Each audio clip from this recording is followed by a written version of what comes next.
I'm going live. I'm going live. I'm live. Well, as you can see in the background there, Zuko is up on his play set and he's exploring the toy that I gave him to play with. So we'll see if he gets on board with the toy.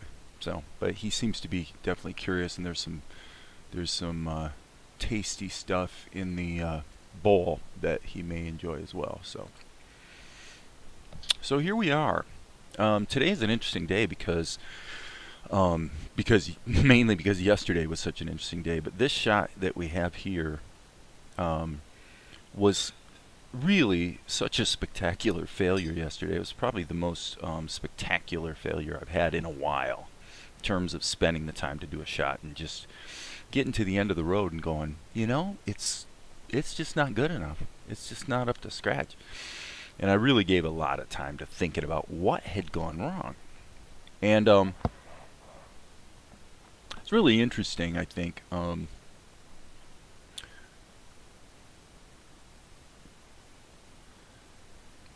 What went wrong is the same thing that seems to always go wrong when things go sideways. And really what it boils down to is this. Animation's somewhat complicated, so there's a lot of steps involved. And what can happen is, because you're thinking about something else, maybe the movement, maybe you're thinking about movement, you're not thinking about the drawing, let's say. If you're mentally ahead of yourself and then you get to a point in the process, which for me it's usually the drawing itself. It's the character and the quality of the drawing. If you zip past that when it's not right, and in your gut you kind of know it's not right, but again you're thinking about something else, so you just let it go and you sort of suffice. You hey Darren, I've got a big beverage. Yeah, well, it's my good morning mug that I tend to fill with coffee, but right now I've already had my coffee, so this is just hot water. I usually have about 2 of those and then it transitions to cold water, but it looks like Zuko's getting into his bowl pretty well. If I get out of the way, you can see you can see him sort of sneaking down right there into the bowl, seeing what's in there. There's some nuts and a little bit of chips as well. But so anyway, bottom line is, for me, agree. The thing that other people might disagree with is that for me, it's all about the art. So in other words, if I find the still image that I'm looking at right now on the screen, if I find that pleasing, if it's got appeal, pretty much everything else takes care of itself generally. I don't find animation particularly difficult. But yesterday I allowed less than satisfactory drawings to slip by, again because I was kind of getting ahead of myself. And as a result, I got the whole thing done, and then I stepped back and I looked at the shot and I said, no, no, it's not good enough. It's not, forget it. We're going to have to redo this shot. So the rule for me, the takeaway was this. If you get the drawings right, the characterization, everybody's on character, the poses look about right, there's not obvious stupid stuff in the drawing itself. If you get that right, for me, it's kind of hard to screw up the animation part. Conversely, if you chimp on the drawing, if you settle for less than what you know it should be, it doesn't matter what else you do. It doesn't matter if the background is beautiful. It doesn't matter if the animation's great. It doesn't matter, because you're doing what's known as polishing a turd. And you cannot polish a turd. It's still going to be a turd. And I gave you guys a turd yesterday, and I apologize for that. Partly online and partly offline, I went back and redid the shot. And now I'm happy with it. Is it perfect? Is it going to win any Oscars or Emmys? I don't know. Probably not. But I'm satisfied with it. I feel like the characterization is on target. And there were a couple things I learned. First of all, I was kind of shocked to realize that the animation principle of anticipation is one that I virtually never used. I actually hardly ever use it, and which is kind of crazy, but I did it in this shot in a couple places. Like right there with his hand, there's an anticipation. So it moves just a little bit in the wrong direction before it moves in the right direction. I did the same thing with his head here. So it goes up before it goes down. Just one frame. Same thing there. Up, then down. And so, and I thought it popped pretty well. So we hit the play button. You can see it's got some nice life to it, some nice sparkle. And then, of course, the original version of the shot did not have the nut popping out of his hand and then bouncing away like it does there. So, if you really analyze the nut, by the way, you're going to find things to criticize, like it doesn't ever actually hit the ground. Boom. And I actually don't really think that matters much. We could actually amend that. We could fix that by moving the shadow. And I may do that, but I don't think that's that critical. Because, again, we're working at 8 frames a second, and I kind of was looking at it as, well, there's a lot happening so fast that it's actually between frames. And when I played it back, it's like it didn't look egregious to me. So, again, other people might disagree, and I may even go back later and do some tweaks, but at least we're kind of back on track. And by the way, this is a biggie, actually. I did some investigation this morning on Krita. I kind of looked at the new versions and the beta versions, nightly builds and things. Nothing too much interesting there at the moment, but I did figure out one thing that I've needed to figure out for months and make it a habit, and here's what it is. The reason at least 50 times a day, I will be looking at my timeline, and my attention is always on my timeline. I'm always looking at my keys and how they relate to each other. And so I want to make a change to his head, let's say I want to add a key here. So I'll click right there, and I just, no matter how many times I do it, I will forget that I need to either select the header here in the timeline, or I need to select the layer up here.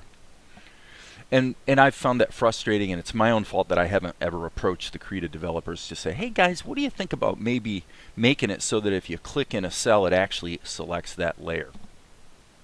Well, I discovered this morning, as I was sort of determined to figure out there's got to be a way, I found out that if you right mouse click in the cell, the pop-up menu comes up, but lo and behold, it also selects the current layer, as you can see. So for me, I might have to go click escape so that the pop-up menu is not up there. Sometimes it's useful, but usually not. But the idea that I can click on a cell and actually have the right layer be selected is, like I said, I need to make this a habit. If I make it a habit to click it with my right mouse button, I'm going to probably save 45 minutes a day just from not having to recover from having drawn a bunch of crap in the wrong layer. I know it's pathetic, but boy, why I haven't been able to get that, I'm not sure. I think it's just because for me, in musically, I'm kind of used to, when I'm working with MIDI, I tend not to work with a score. I tend to work with a piano roll, which looks just like an animation timeline. So this is very much what I'm used to looking at, and the scene kind of makes sense to me just looking at all these dots, So anyway, happy news for you who are dabbling with Krita. You can actually right mouse click, and that allows you to be in the correct layer.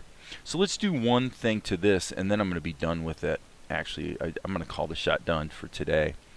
But I wanted to test doing a little bit of a mod on Monkey's head to make this a little more exaggerated. I felt like that was a little too gentle, so what I'm going to do is put it in the next cell, do it as a tween, and then we'll decide if if we like it, and if we like it, we'll try putting it back on the previous frame, just because it'll probably pop better. So in this case, there's really two ways to do it. I could use the liquefy tool, but I think, and let's turn the shadow off just so it's not distracting us. But I think what I'm going to do is little modification to it. Hey, and by the way, I know we just disconnected and reconnected. I've definitely tried everything under the sun about that. And in fact, I even actually rebooted my router this morning just in case, just to kind of make sure we're clean. And I swear, no matter what I do, OBS disconnects every so often.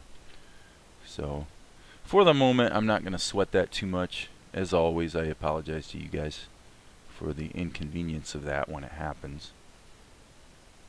So another thing I actually want to try to learn is I want to see if I can get used to the curve interpolation or the curve precision on the freehand path tool, so I just don't even have to think about always switching it. And I think the key to that is going to be this.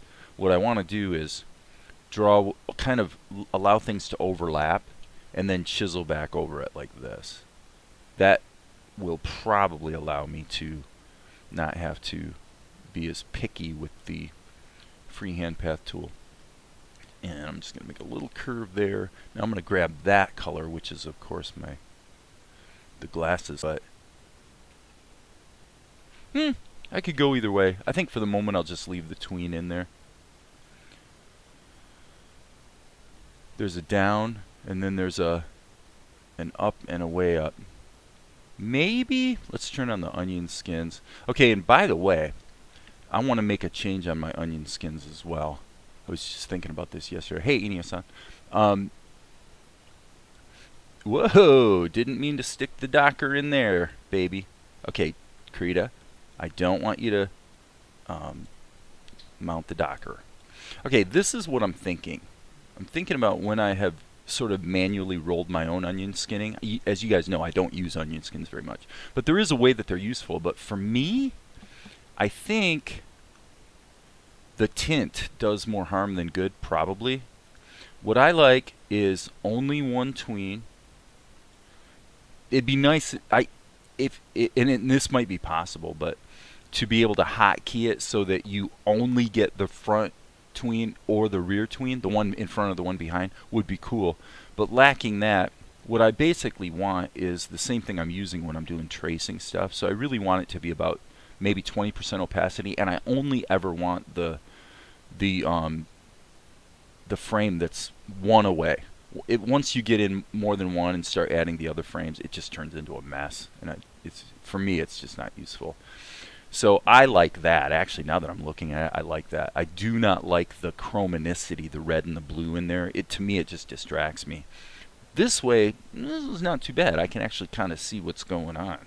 So with that in mind, I may, with something like that, I may find myself using this. You know, the old Disney animators didn't call it ease, they called it slow. Let's look at this. Okay, so that's his glasses. So what I'm going to do is I'm going to just rotate this like that, so that this is a very slight change. And so what we're looking at is two things. How does this look if we have a slow in or a slow out? I was thinking slow out would be better, and it looks to me like that's probably the case. So since we have an anticipation, I'm inclined to bend the tween back closer to the exaggerated pose. So let's see how that feels. So you've got pretty much a slow out, and I think we could even make that closer and just see how that feels. Okay, so now let's just play it back, and yeah, that feels pretty good. So I'm going to unsolo the layer. Don't need the onion skinning on. Cool. Alright, now we're going to have to add a key on the shadows. No big deal. So that's good. That's not good. That's not good. So Again, right mouse click, right? So I'm going to click here and just hit escape. I've really got to make that a habit. If I can get that to be a habit, my problem of being in the wrong layer is going to be greatly mitigated, let's say. Okay, so we're in erase mode. I'm just going to go ahead and erase this stuff so I can kind of start clean. Let's go to the next key, same thing, yada yada yada. There's a little problem right there around his ear that I'm going to have to fix, but that's fine. We'll get to it. Alright, so E key, let's just check our... Okay, so basically the sun's coming down here. And again, I'm in curve interpolation. I'm not going to fight it today. I'm going to go ahead and see if I can work with it. And if it turns out... my guess is, it turns out once you stop complaining and just deal with it, kind of like, I think there's been some times where Darren has kind of given me advice that's steering in that direction. Maybe it's going to turn out it's not such a annoying and difficult thing to deal with. I suspect that's the case. So, all right, little bit of shadow there, little bit of shadow there. Actually, I don't like that. I think that takes away from the characterization a little bit. So that's okay. All right, so I'm gonna, again, I'm practicing this, so I'm gonna right mouse click here and hit escape. Okay, so now I should be able to take the G key, go like that, and then we'll sample that color, hit the B key, and look at that. I actually did my work in the correct layer. Who knew it was even possible? Wow. Okay, so, all right, let's take a vote. Darren, I have a feeling I know what your vote's going to be. What I want to take a vote on is, should I go ahead and fix the walnut and make it hit the ground now? And if you really want to weigh in and you know, put forth your opinion, you could say, do we want to make the walnut hit the ground vis-a-vis where the shadow is, or do we move the shadow to meet the walnut? If we move the shadow, then I've got to fix like 8 or 10 frames. If I move the walnut, I really only need to fix 2 frames. So moving the walnut is definitely the easier way to go. This is a stupid question because obviously fixing it's going to take like 30 seconds. So, oh, since nobody leveled their opinion, I'm going to go with, actually, yeah, the nut. I'm going to say we're going to move the nut.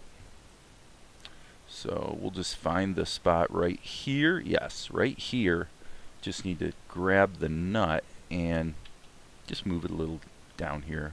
I'm going to allow it to still float just a skosh above the shadow though, so I don't have to even think about the two overlapping. Okay, so right there's another problem.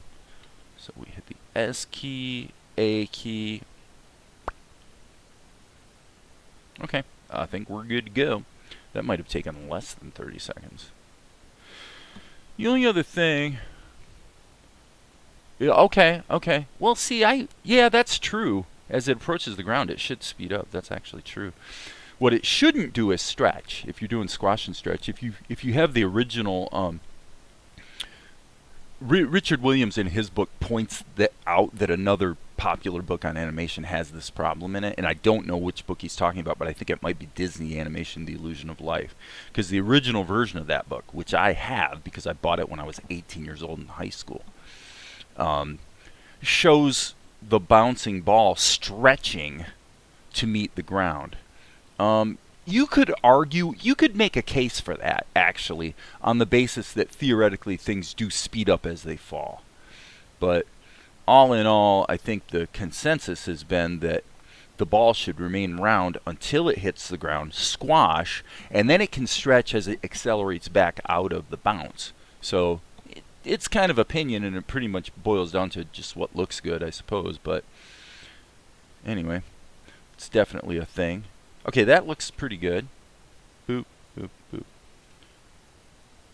And I don't think we need to nitpick it too much. Now, if I was going to, tell you this, if I'm going to nitpick it, I'll nitpick it this way. And there I just did what I need to do by habit, which is a good thing. I used my right mouse. Okay, right here. Yeah, let's take this whole kit and caboodle and shift key.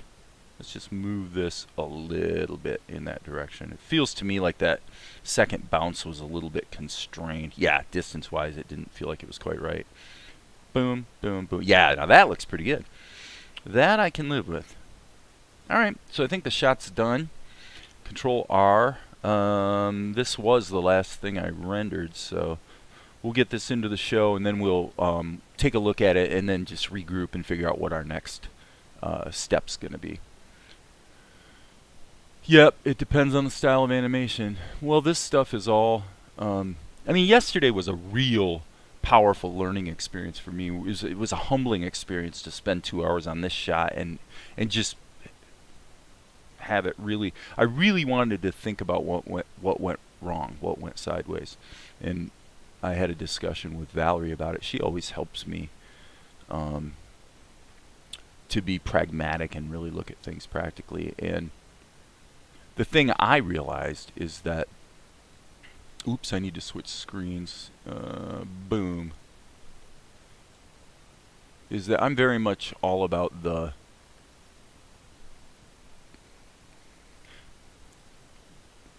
painting, if you will. It's like I said earlier. If this still frame, if the pose looks good, I'm almost always sure that the final shot will be fine. And I really have a strong belief in that, for the simple reason that it's kind of like the acting stuff we talked about with holds and whatnot. If you most of your mental time is given to the freeze frames, actually, not the getting from one freeze frame to the other. So as animators, we have a tendency to think that the movement's the important thing, when I pretty firmly believe that it's not, actually. It's actually the poses that are the important thing, because it's just not that hard to get from here to there. Anyway, this looks pretty good. I'm not going to worry about the backgrounds on these two shots for now. His color is wrong, by the way, there on his skin. That's going to have to be corrected somehow.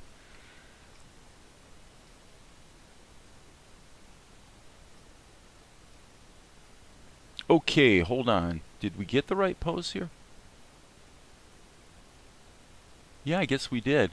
Wow, it's funny because when I play this back, it almost still doesn't even seem exaggerated enough. You know? I'm going to try. It can't hurt to try. So again, right mouse on the cell that I want to fix. And then I can zoom right in and know that I'm going to be working on the right thing. I'm really glad I discovered that. Sorry, I just hit the wrong key. I want to hit the A key, and I want to be in liquify mode. I'm just going to take this way further.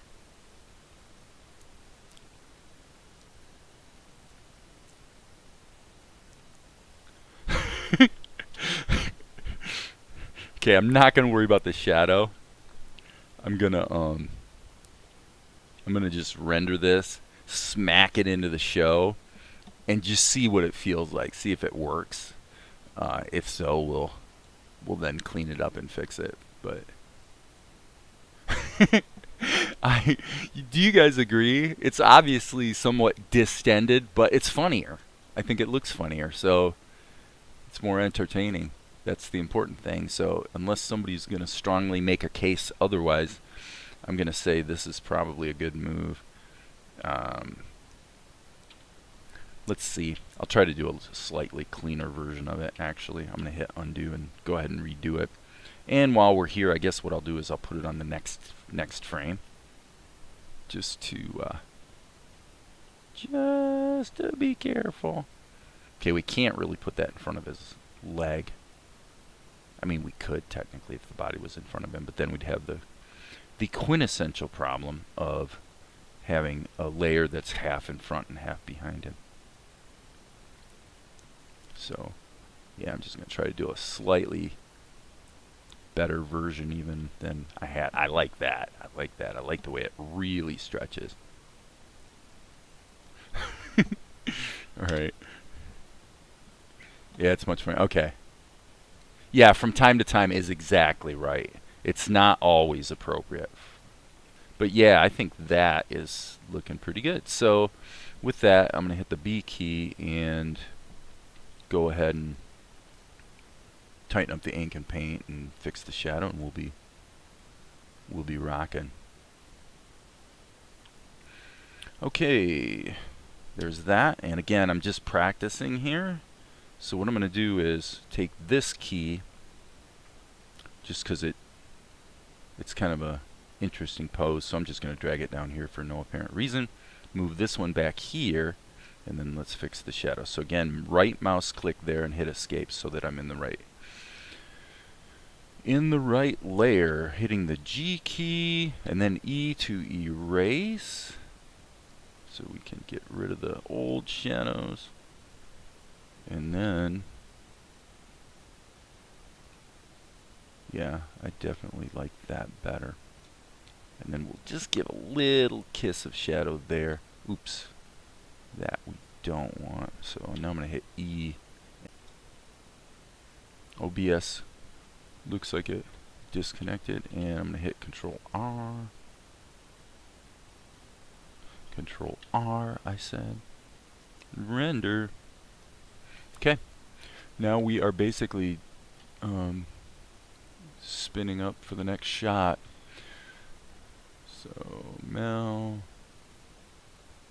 ooh, got a problem right there. You see that? Yep, got a shadow fix. No big deal. So it must be oh, I see what the problem is. It's because on the tween, yeah. Is this the same as this? Pretty close, so I expect I can probably go like that. Yeah. Well, yes and no. Look at this. Yep, you see that? See that little flash? Okay, so now wait a second. That's kind of interesting. If I copied the... Oh, I see. It's because the hand's in a different position. Okay, so what I need to do is... how long is the animation going to be? 48 minutes. 48 minutes. Alright, check that. Okay, so we'll go boom. Of which, how much is done now? I'll find out here in half a sec. So a little bit of chatter there on the shadow that probably doesn't matter, but if we can kind of sort of fix it, why not? So let me just go like that.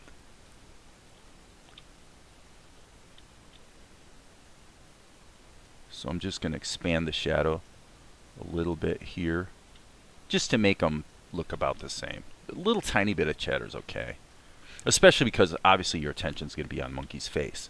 So you can kind of get away with murder in that regard, but why make it dumber than it has to be if there's no good reason to? So render again. Alright, so now we're gonna, I think we're in good shape, and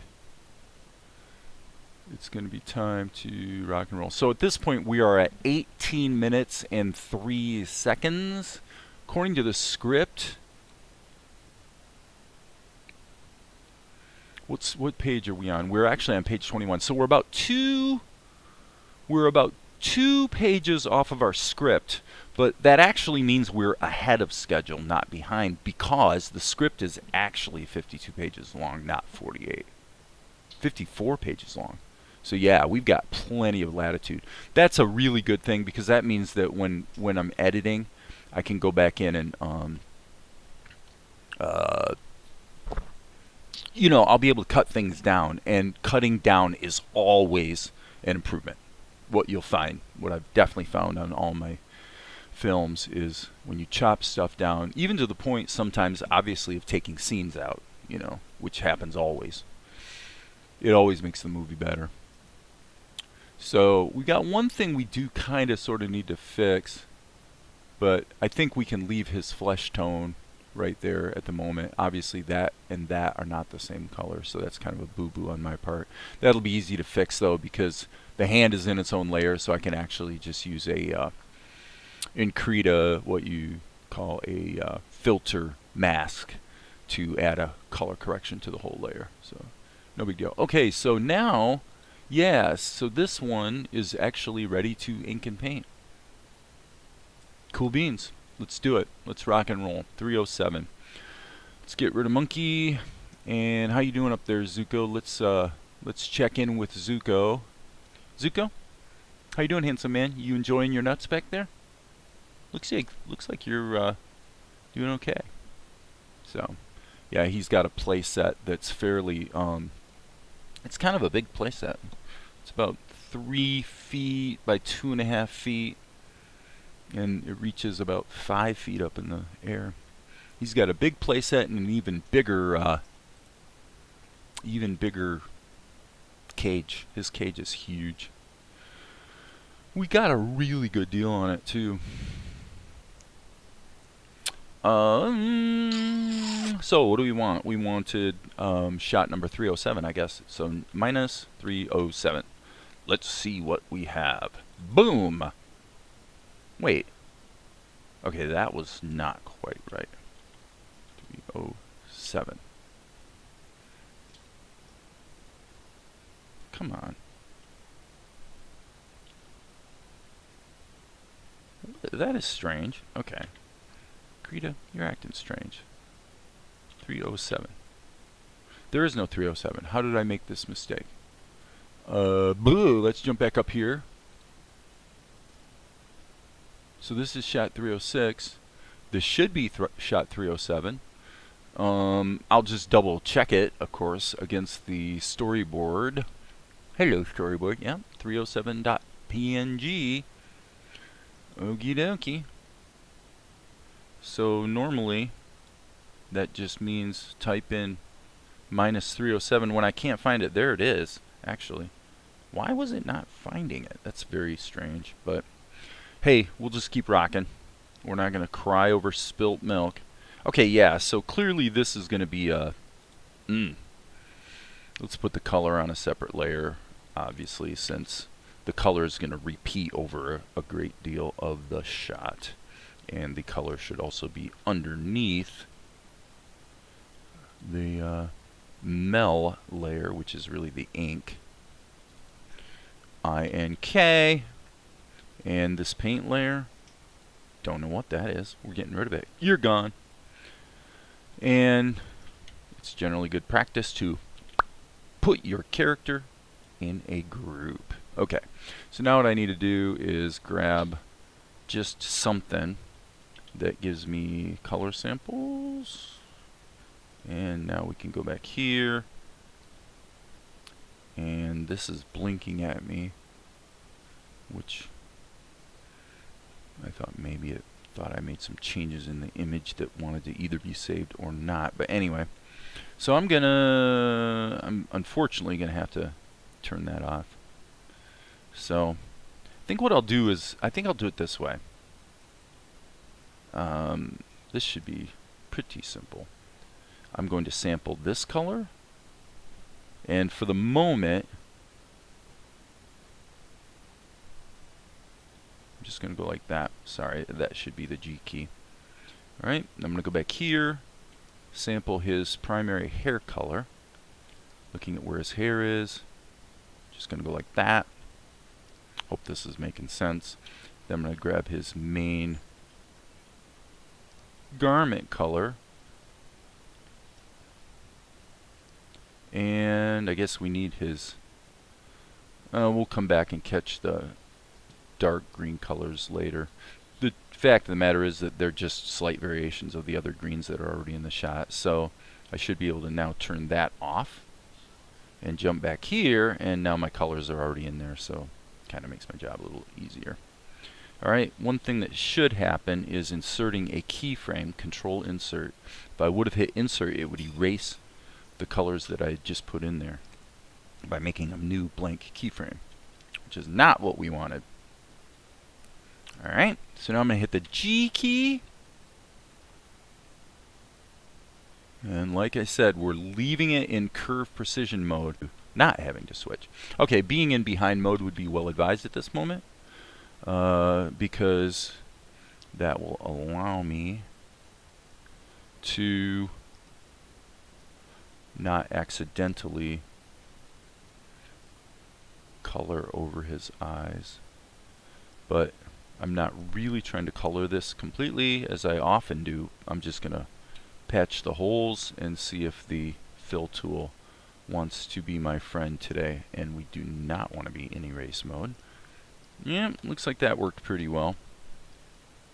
That'll work. Okay, up here we're going to have to... Okay, checking the chat.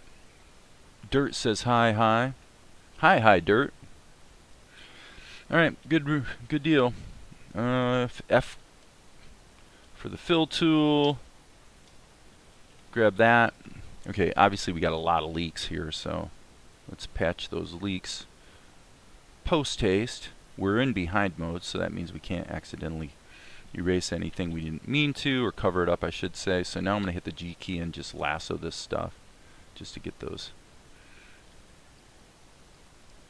erroneous pixels. Okay, let's see if we have a leak. Ooh, we didn't. That's cool. That's a very, very cool. Alright, G key in behind mode. As usual. Just going over here. Okay, and basically his headband is like a really dark version of the garment color, so that should do the trick on that. And then again, G key, I'm just going to lasso that to just fill in any blank pixels that sort of snuck in there. Okie dokie. Looking good. Now, let's go here, and as we can see, okay, we are going to have to insert a key, so I'm just going to hit the G key and just go like, whoops. Okay, well, we want to be in normal mode, so Shift-Alt-N for normal mode. Sample the color. Boom. And then, obviously, that's going to be back to this. And that's just a change in expression. Okay, so now this, we're either going to have to re-ink it or just animate it. It looks to me like it can be animated, but we'll see. I'm sure that when I did this, I probably anchored the rotation down there and went something like that. It looks like that worked. Kinda, sorta. Yeah, pretty much. I'm gonna hit the G key, go back into behind mode, and try to just clean some of this stuff up and see if it's gonna be okay. You know, like, do we really need to touch that up? I think we do, actually. So, no biggie. Just kind of go through here and get it mostly dialed in, and then we'll fix the problems. There are always problems. And some of that will get smoothed out by the shadows. Make no mistake about it. The shadows will cause some issues to not be visible. But now what I'm going to do is switch to my brush. Let's just brush it, and I want to be in normal mode, so Shift-Alt-N. And then I'm just going to judiciously go through a few places like this and tighten it up, tighten it up, tighten it up. So Shift, middle mouse is how I'm doing the rotating of the screen. Somebody asked me that yesterday, I think it was. How do you rotate the screen? Shift, middle mouse. So Control, middle mouse zooms, as you might guess. And here we'll just bring in some flesh tone.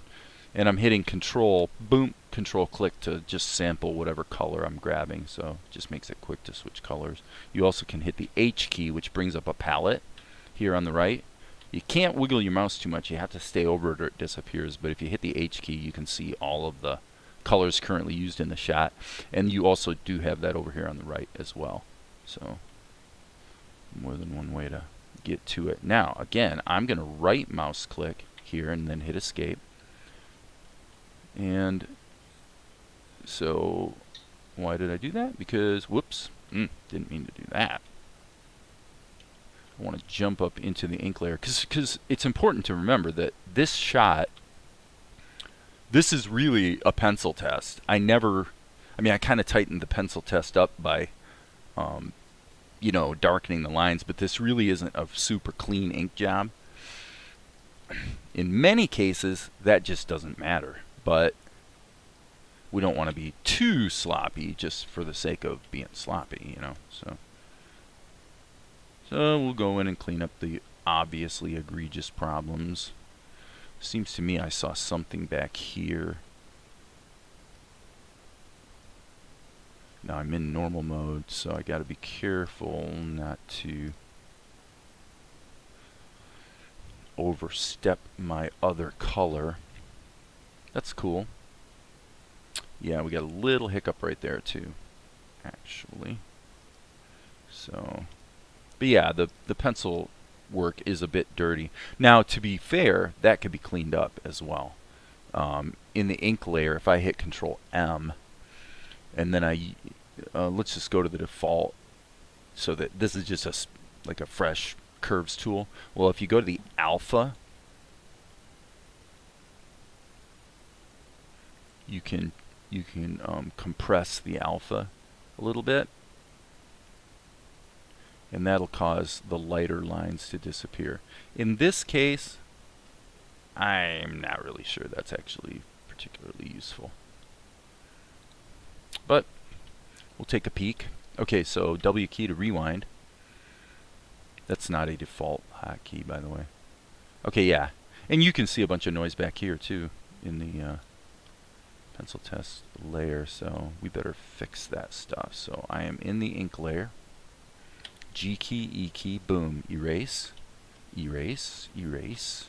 Let's just get rid of the erroneous noise, and oh my goodness, looks like, oh yeah, that's right, we had that one tween.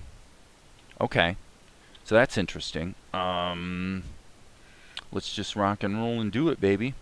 So obviously, we've got to get on the color layer. So again, I'm going to touch it with my right mouse, not my left, because that allows it to automatically select the right layer, which is such a huge thing.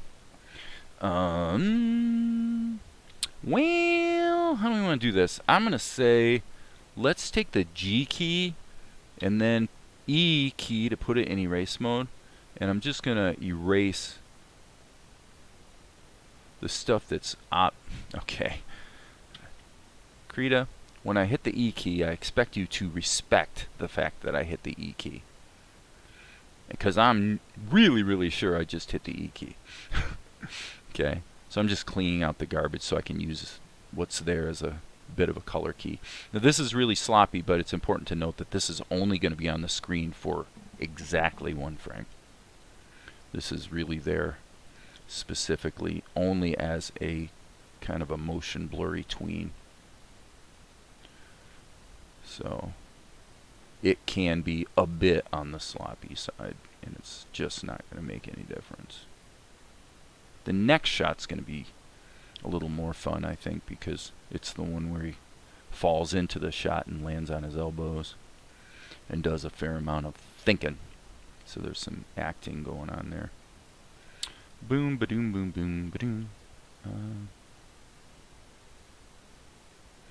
Okay. I suppose it would be prudent to switch to behind mode, so Shift Alt Q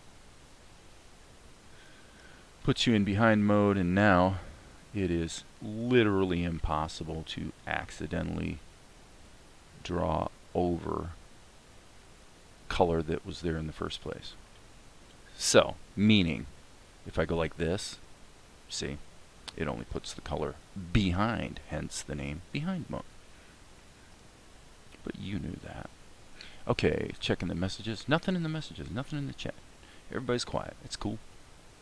So we're just working.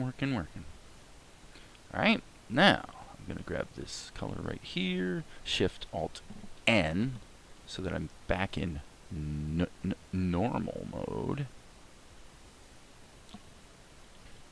And G seems to me, yeah, that's probably 52 frames, so I was just curious if I actually had the tween in there. It looks to me like, okay, I've made an error. I actually don't even need this last. That shot's not even going to be in there. So let's just deal with shadows then. You got to do it. You got to do shadows. Now you don't have to do shadows. I was actually kind of surprised watching The Emperor's New Groove to discover that they virtually have no shadows in that show. There's shadows cast to the ground here and there, but within the characters, what I'm about to do, it's just not there. Most of the characters throughout that whole movie have no shadow within their bod. Well, to heck with those Disney folks. I like shadows.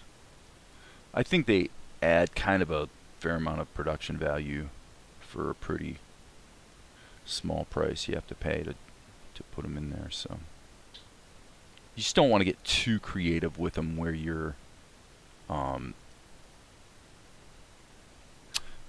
building it up and sort of modeling a 3D look. That tends to start looking stupid. Let's let it be 2D. Okay, so now what happens here? Just a blink. Not sure about that ear though. Let me fix that up a bit. And obviously we've got a little bit of a color problem there. I guess we'll jump right into the color layer and fix that. Now we'll jump into the shadow layer and E key. I just want to be able to see a little bit more of his ear. Okay, nothing changes there. Nothing changes there. Indeed, nothing changes there, although in the color layer, I think if we go back here, oh, okay, I see the problem. Yeah, I actually am going to have to insert a new key there, so I'm going to sample that, and boom. Okay, otherwise we'll have that little tiny hole in there. Back to the shadow layer, and now there's this slight move. Again, what we're going to do is hit the A key, just anchor it down here and just go like that. And that should do the job. Okay, so now what about the background?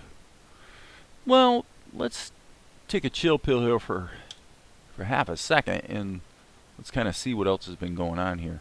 Okay, so yeah, we've got this shot. I think a modified version of this shot would probably work. This probably not so much. I don't know. Let me just think about this for a minute. And then in this shot, I kind of put it behind him as he is sort of turned around. It is probably a little unclear what the actual logistics of the scene are. So this shot's got a lot of latitude. I say we just slap a new background painting in there. Okay, so how are we going to do that? Here's how we're going to do that. We're going to grab a nice pretty sky blue. And I'll make the bold step of putting it all in one layer, although odds are high and good that I'm going to regret that. Okay, so now if I go to white, I want the B key. I want the opacity of this to be pretty low. But the basic rule with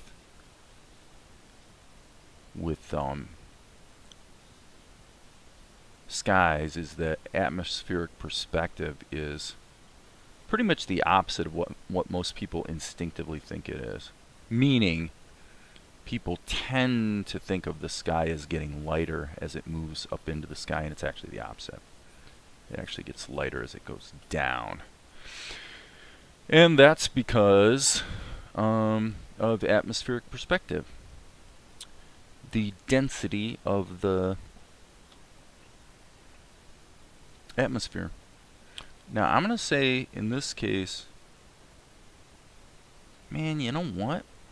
I think we're going to keep this really simple. I'm going to put in a little bit of green. I'm not going to, I mean, the camera's looking up at the guy, right? So we might as well just go with, let's kind of do the Bagheera trick. Okay, so there's this quintessential shot in the Jungle Book where essentially what I'm drawing right here is the background. It's a shot of Bagheera, and that's it. There's just like a couple leaves, and it looks great, you know. That might be a bit much. Nope, don't like that. Maybe, that's probably okay. I'm just wanting to see a little kiss. Yeah, that's cool. Alright. Save it. Save our work. And the question now becomes mainly, do we want to do anything cloud-wise? Well, we can. Fortunately, these are really the only two texture brushes I use much, would be the clouds and the foliage. Other than that, I don't really use a lot of texture brushes or anything other than just a normal ink pen / pencil type thing. Not sure I like that last stroke. Okay, we're going with it. So S key, save, and R key, Control R I should say. This is going to be shot number 307. Delete and put in 7. Delete, put in 7. Actually, in reverse, obviously. I did that in the opposite order that I described it. Okay, so let's pop back up here and let's see what we get. This should be all kinds of nothing but fun. Nothing but fun. So here he is. We're kind of looking over at him there, and then the monkey's like, boom.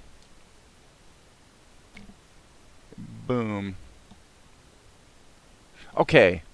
Alright, so we do have a bit of an acting problem. I'm happy with the... Each episode would be 24 minutes.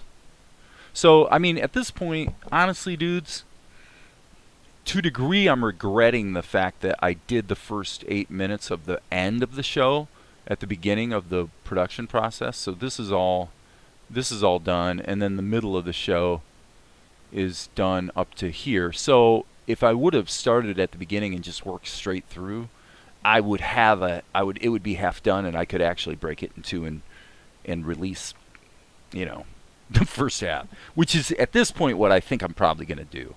The only reason I made it a double-length pilot episode is because the distributor was kind of sort of thinking maybe that would be more, people would like be into that more. I'm not sure if that's such a great idea. Now, I could see having 2 episodes that are both released at the same time. But concerned about here, I was concerned about the acting. Something about this didn't quite work. Yeah. Okay, let's go back to this and fix it. This is not really working, in my opinion. That's not working. This key is not needed.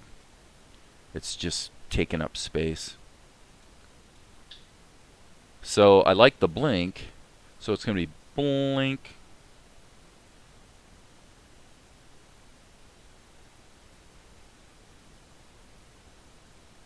Okay, so obviously here the eyebrow should not be up. So let's just fix a few things. I'm going to go into the ink layer, and I'm going to right mouse click and hit escape. So now I'm in the ink layer.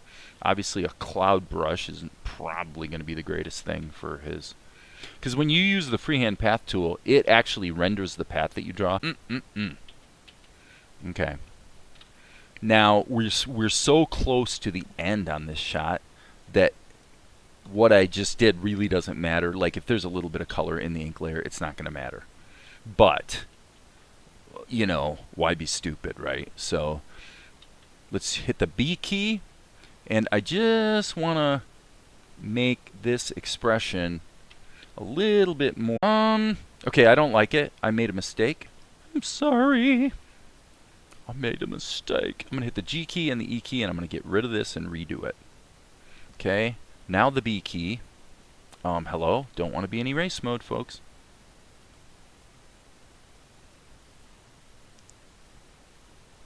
That's more the attitude. Like, huh? Okay, and then what about, let's put it on the next frame. Okay, so now we are deliberately putting some color in the ink layer. But that's dangerous. Okay, let me say this. This is what I'm going to do. Okay, except we're going to use the correct color. Okay, so I want this expression. However, that's probably not the way to do it, because I'm going to color correct the ink layer. So instead, let's do it this way. Let's take our brush and go like that, and then we'll just erase out of the ink GE. We will just take, oh come on, guys, I'm getting a little irritated here because I keep hitting GE, and Krita only registers the G and does not put me in erase mode, and I know I've hit the E key like multiple times here. So now I'm going to go back to the color here, and obviously I'm going to have to put some color in. Important, I need to select this cell that I'm going to add the color into with my right mouse button so that the color layer is selected. Because as you guys know, if I don't do that, I will wind up doing what I've done 10 trillion times, which is painting into the wrong layer. And I don't want to paint in the wrong layer. I want to paint in the right layer. Don't you? Okay, so there's that. Let's grab the ink layer as well. Hit the B key, grab our black is what it is actually. I inked this completely black. So maybe just a little kiss of that in the ink layer, and I think the acting here is going to be a little better. Anything going on in the chat? Nope, doesn't look like it. Blink. Okay, so I would say, probably this is a bad idea. I mean, this probably needs to simply be there. I like the expression. Yeah, it snaps to the expression better. Boink. Okay, so now let's fix the ink layer. What we need to do is do a color correction on everything. So what I'm going to do is add a filter mask. You could use a colorized mask as well, but generally I do everything. Everything that involves color I usually use curves for.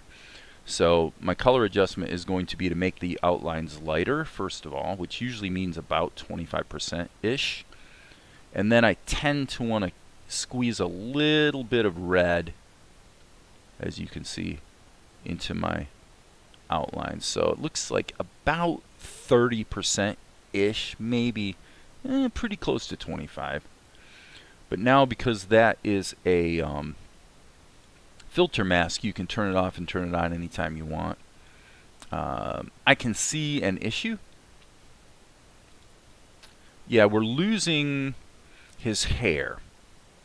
So now we have a choice to make, meaning the outlines around his hair. Okay, so this is what we can do about that.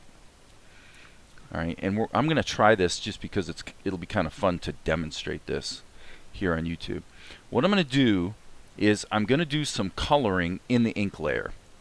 This should be very quick because we're just going to lasso the relevant lines in one swoop. What I'm going to do is I'm going to actually make this white. Okay, so I'm going to hit the G key to lasso, but I'm going to make it white. So now if I were to just go ahead, then obviously we would have that. So what I'm going to do is I'm going to alpha lock the ink layer. Okay, so now by alpha locking the ink layer, anything that doesn't have pixels on it already will not get colored. So now we get this. Okay, not bad, but then what I want to do is take the brush, crank the brush opacity down to about, I would say 10%. And then all I want to do is lasso these lines right here that are hard to see. And if this works, okay, it didn't really lighten them enough, so I'm going to say, I think we can interpolate the map to say that this would be equivalent to going to 20%. Yes. So would this be the same as going to 30%? Perhaps. What about 40%? Okay, and the reason I'm going over that repeatedly is because we're going to have to match it on these other cells. So I'm going to go Okay, what the heck just happened? All I did was, oh, I'll bet you numlock isn't on. So when I hit the number keys, who knows what happened? Who knows? Okay. So Krita's acting a little bit erratic right now. So I just made sure numlock was on. So now I should be able to click here and then type 40, enter. Now we're at 40, and I presume this will work and give us the color we are after. I think so. I think so. So it is a straight. It looks like it's slightly lighter, but that's okay. It's not enough of a difference that I think it would ever be noticed. So, yeah, it just kind of makes those outlines pop a little bit. So, it's great that you can do it. You could go crazy with that, actually. I mean, you could really... okay, so why do we have... But we do want to be hitting the E key so that we are in erase mode, and then just carefully get rid of that. Okay. And I think that's it, other than some miscellaneous cleanup. Now, this stuff never makes it into the show. So the only other thing I'm concerned about is, yeah, since I'm already in erase mode, we can just get rid of, just kind of do our lasso thing. Right there it is. Yep, it's there. Okay, groovy. I think that's going to look pretty good. So this is what I was talking about when I entered the arena today about visuals. You know, and this isn't perfect. There's plenty of things you could still criticize about it. But the roughness of it is also kind of one of the characteristics of the show. So no big deal. But my point was that I like looking at that picture. Okay? I'm not going to lie to you. I'm like, you know, that looks pretty good. It's not perfect, but it looks pretty good. So if the visuals are good, if the picture's enjoyable to look at, I'm generally pretty confident the shot's going to turn out well.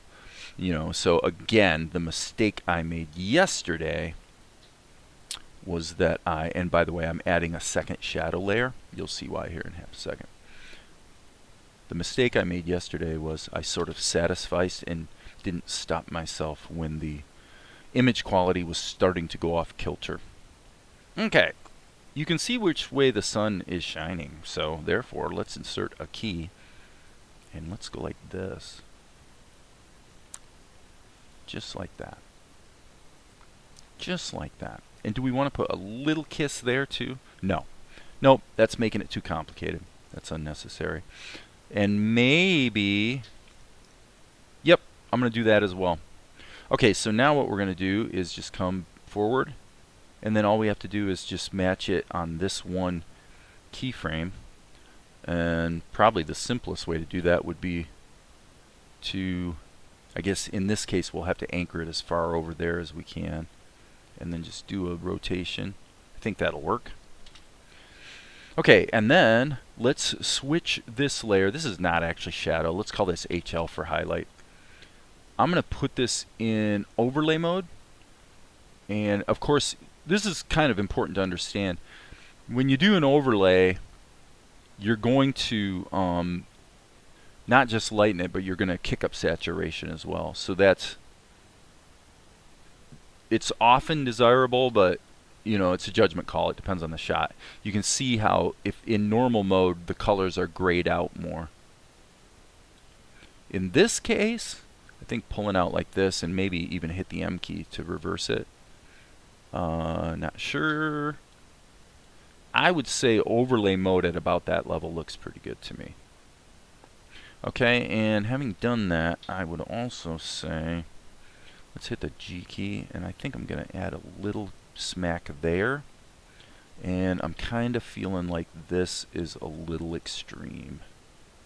I think I'm giving him too much highlight. So we'll just chisel that out. And then let's take a look at this frame. Yeah, same thing here. Let's just fix it. And then this shot will be done and we can move on. Moving on. Tomorrow is another day. Oh, that's a song by Triumph, circa probably 1979 or 80, I'm guessing. Okay. Oh yeah, one thing I did not do yet was snag that little grab right there. There's where my curve precision worked against me a bit. So save our work and render that. And cut it into the show. Cut it into the show. Which of course it's already cut into the show. So you can see here when I click, it's gonna boom, update automatically. So it's feeling pretty good, I think. Let's just watch for a moment. Monkey. Boom. Okay. So this shot is a long shot. Now the good news is most of it, if as you can see, it's basically one drawing. It's one drawing, and then if we work backwards, here's what's in the shot. We're gonna work backwards, splay out his elbows, and then just move him up into the sky. Splay out and then land here. So this is just a modification of this. So we really only have to draw this. And the way it plays, he turns away and whoosh, boom. I feel pretty confident saying that once we see the green grass underneath here, a background, the jolt that you get right now with this transition will probably disappear. Now, with that caveat, I will say that it could be maybe argued that if this was edited like this, so we literally cut right into the fall, probably better. Not sure, actually. I don't know. I can see it both ways. I tend to like the pause. I tend to like having a couple frames. Okay, so it gives an interesting like volume light effect. I assume you're talking about the highlight, Inio-san. So then the only other thing we have is a jump cut, and that jump cut we do not even need to do in Krita, because we can do that in Vegas here in the edit by just cutting the scene and cropping it in a little bit. So therefore, the only other thing we have is just what you can see. I just cut it and moved things around and then patched it. So this is what we need to draw. That's it. And that's a really long shot, because he says, there's always somebody who's got it worse than me. I like that girl. That girl. Okay, and that shot right there is not supposed to be in there. That's actually the wrong shot because of a misfire on my renderer yesterday. So this is a really, really, really long shot that should only take a very short time to do, because most of the hard work's already been done for me yesterday or the day before. So we're on shot 308. I am going to kill this and open up 308. And I would say at this point, what time is it? I would say we're going to try to get 308 done, and then I'll probably take a break. That's what I'm thinking. That's what I'm thinking, people. So it's going to be minus 308. There we go, 308. How you doing back there, Zuko? Doing all right, buddy? Zuko is such a good bird. I love Zuko. He is my very good bird. Okay. So all we have to do is this one. There's pencil test, and oh look, aren't we lucky? I already put the other layers in there. So, happy day. What I think I'm going to wind up doing in all likelihood, as much as possible, is baking this one down to a single layer. So remember, right mouse click, not left, when you select a cell. I'm telling you guys that because I need to remind myself, but it's really, if you're going to try doing this stuff in Krita, I'm going to tell you, just get used to it. I'm starting today. So if I want to edit this cell, I'm going to right mouse click it and then hit escape so I can escape from the menu because it actually selects the layer at the same time. That is huge. I don't know if you guys realize how huge that is, but it's freaking huge. Okay, so here's same thing. Ink layer. All right, let's rock and roll. For this shot, I think I might as well use my ink brush, and I'll try to nail my outline color pretty much right out of the gate. And I'm even going to turn on my stabilizer. So let's do this, people. Let's do this. Boom, boom, boom, boom. We're going for a really crisp look on this particular shot. Okay, let me think about this for half a second. Arms. You know, probably.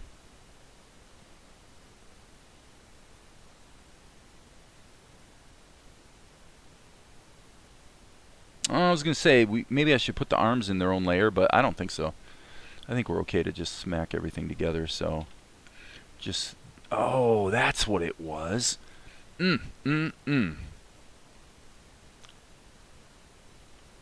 Okay, there is something missing here. Okay, when I planned this shot out, after he lands, he's actually supposed to kind of rub his arm. I'll show you. This is actually kind of important, I think. So if I hit the S key and grab this arm like this, while he's talking, he's supposed to be going like this. Yeah, I suppose there's always somebody who's got it worse than me. Like the girl. See what I mean? It really adds a lot to the shot. So I definitely want to plan for that. So, having said that, let's go back to the ink layer, and I better start thinking. Okay, the first thing I'm going to do is I'm going to definitely plan on putting the arms separately in their own layer. That'll just make the animation keys easier. So I don't think I need to fiddle too much with the relationship between the hands and the face. I think I can put the hands in the same layer as the arms, and then we're gonna just stop right there. That's gonna be arm number 1. Okay, so we'll call this arm R.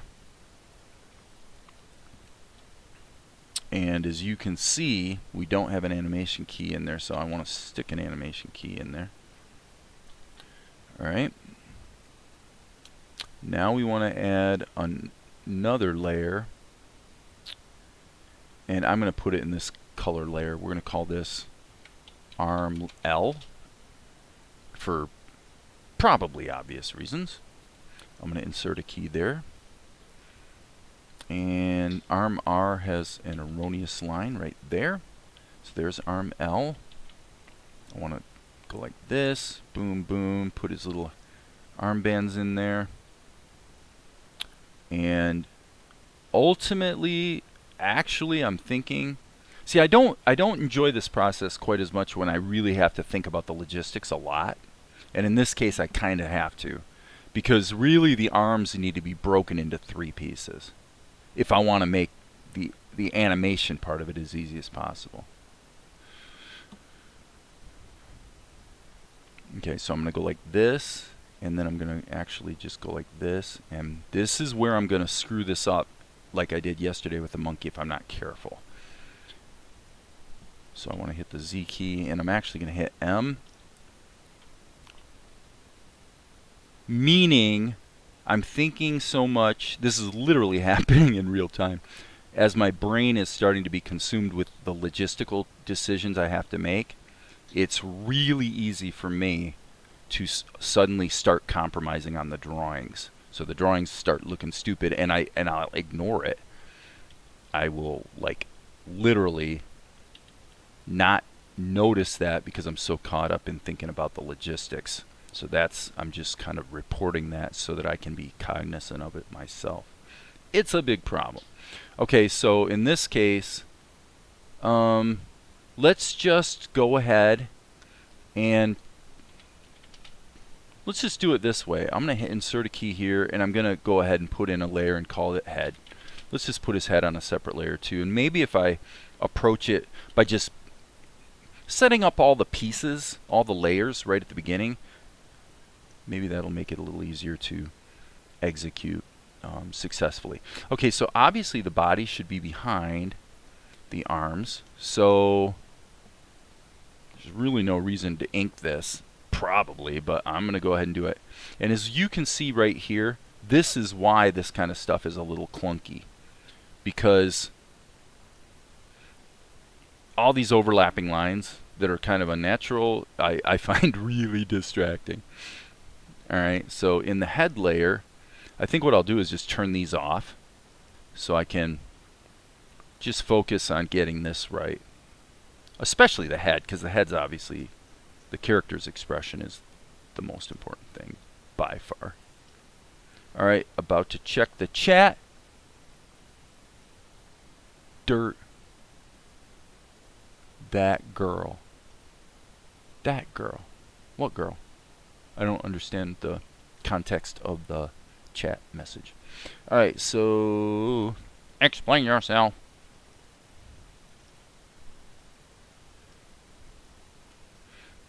Explain yourself. Okay, so now I'm going to go like this.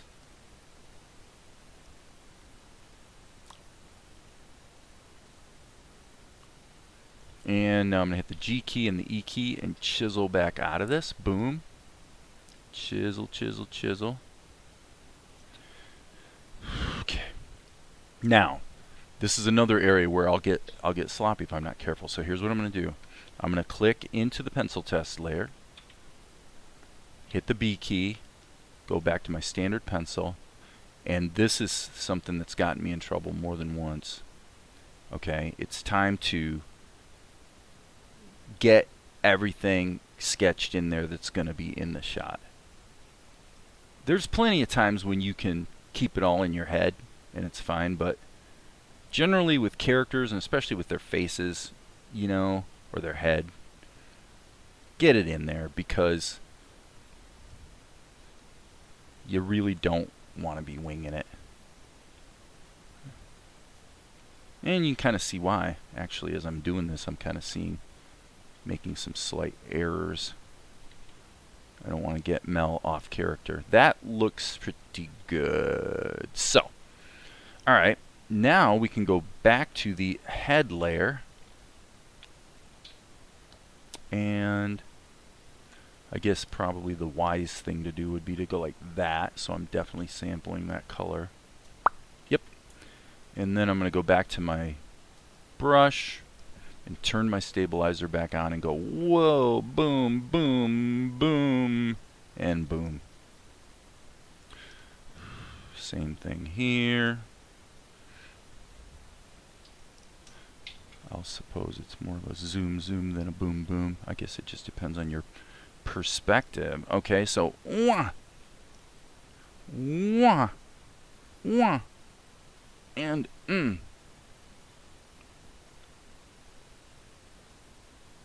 Okay, let me think about this for half a sec. Let's turn off the...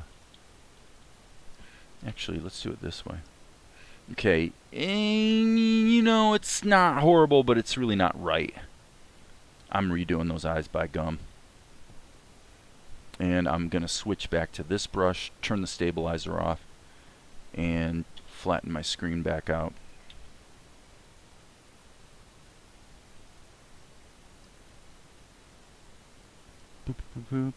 So I'm just trying to really keep my perspective here.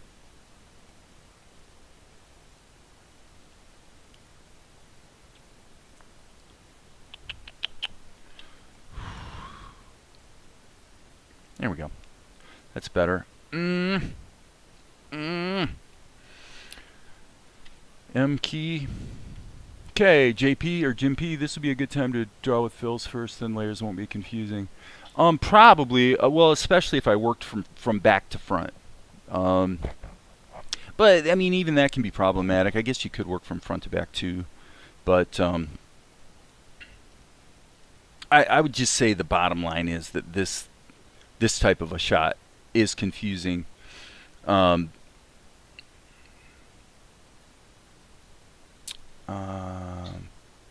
just because of the logistics of it, but I am going to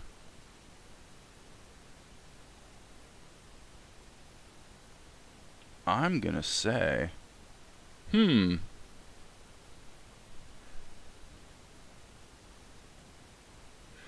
his head is too big. Never noticed that in the pencil test. But I'm going to say we're going to put it like that. Okay, so you can see what's going on by inking and painting this.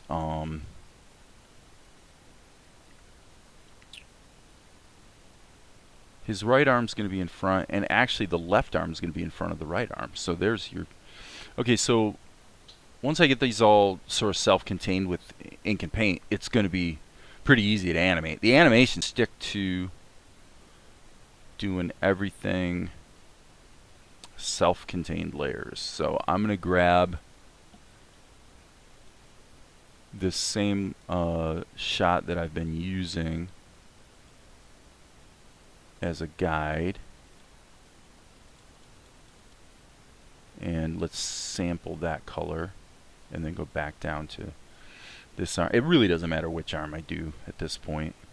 So I'm in this arm, I might as well do it. What I want to do, just to be careful, is go into behind mode, and I'm going to hit the G key, and let me say the first thing I'm going to do is just patch the holes, patch the gaps. Okay, so now I should be able to go like that, and I'll go in and put his fingers back in, no big deal.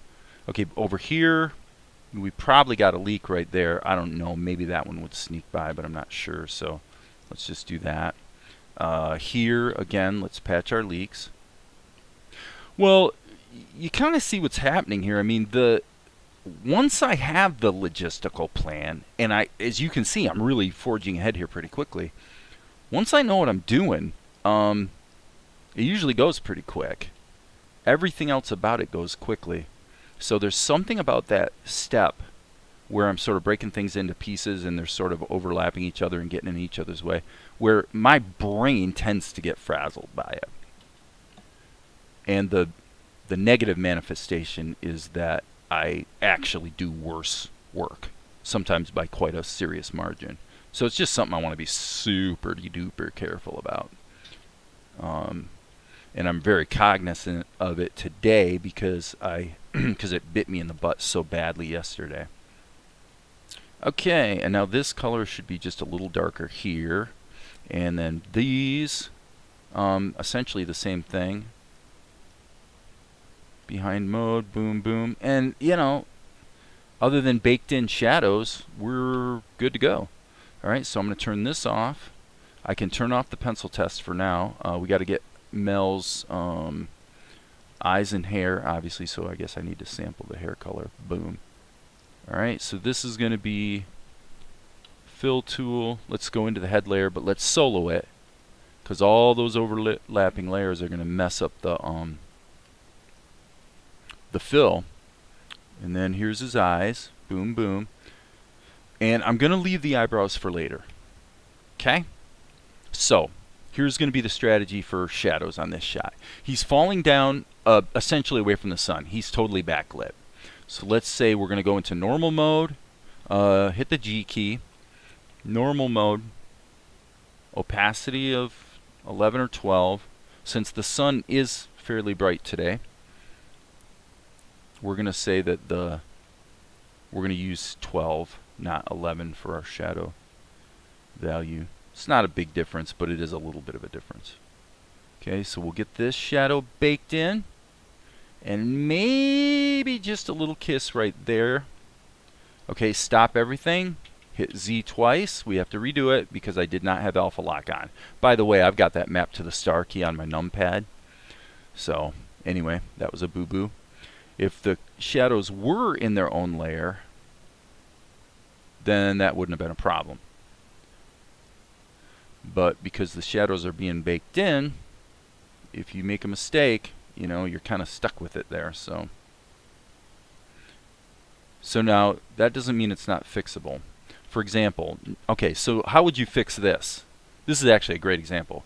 Commonsensically, actually what you want to do is turn your opacity back up to 100% and then just sample the color that's the color of the shadow added to the flesh tone.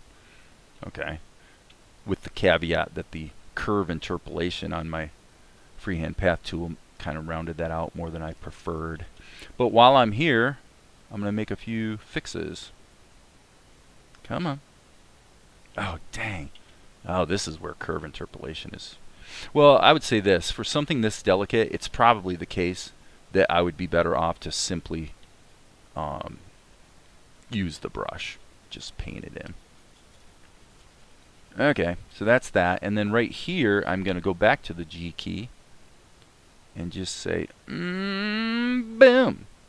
Yeah, not too bad. Not too bad. That'll work. And maybe I'm just going to slap this color in, so I'm not going to make it semi-transparent. That's probably okay. And then I'm going to chisel it back out a little bit.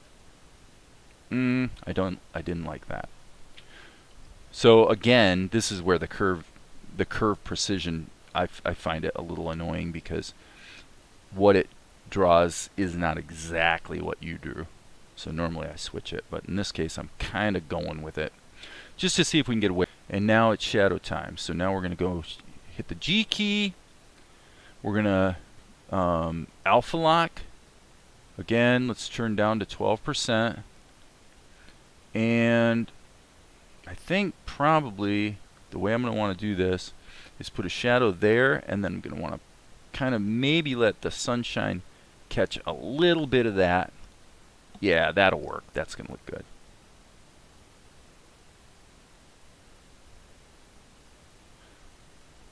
Okay. That did not work. That curve precision just bit me in the hiney. We'll try it one more time. Don't want to be too down on it. Okay, that's okay. Here goes the left arm, so let's just kind of do the obvious. Remember, the sun's shining pretty bright. We'll give him a little bit of muscle. And then all that's going to be in shadow. And then go to his body. I would say a little bit of this action. He's going to have his whole head is actually, you know what? This entire area is going to be in shadow in all reality. This is really going to have strong shadow. Okay, so now I'm going to unsolo and see what I got. Not too bad. Not too bad. Alright guys, here's the deal. I just saw Valerie walk by. I gotta go touch base with her on a couple items. So what I'm gonna do is switch back to here. Let's transition up here. Hey Rohit. And what I'm gonna do is just kind of put this in a loop mode so you guys can see what's going on with the story at the moment. I'm going to go confer with Valerie for a bit. So give me 5 minutes. I'm probably due for a 5-minute break anyway. I'll hit the Q key, so this is going to loop, and it'll just loop for 5 minutes. You guys can go to the bathroom or do whatever you do, and I shall return shortly.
Okay, I don't know how long that was, but I assume it was probably a few minutes. I'm back. We only have 3 people hanging out now. I don't really blame you. I mean, obviously when the YouTuber disappears, it's probably not fun to just like sit there forever.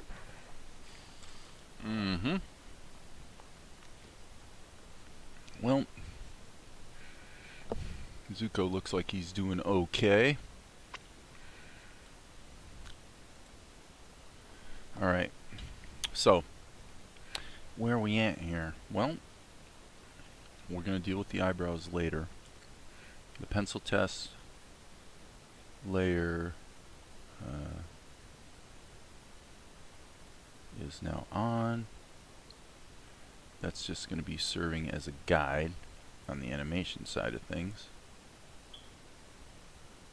Okay, so why don't we just go ahead and get the initial keys into place. So we've got the arms 2, 3, 4, and let me see, on the first frame these keys obviously should be deleted.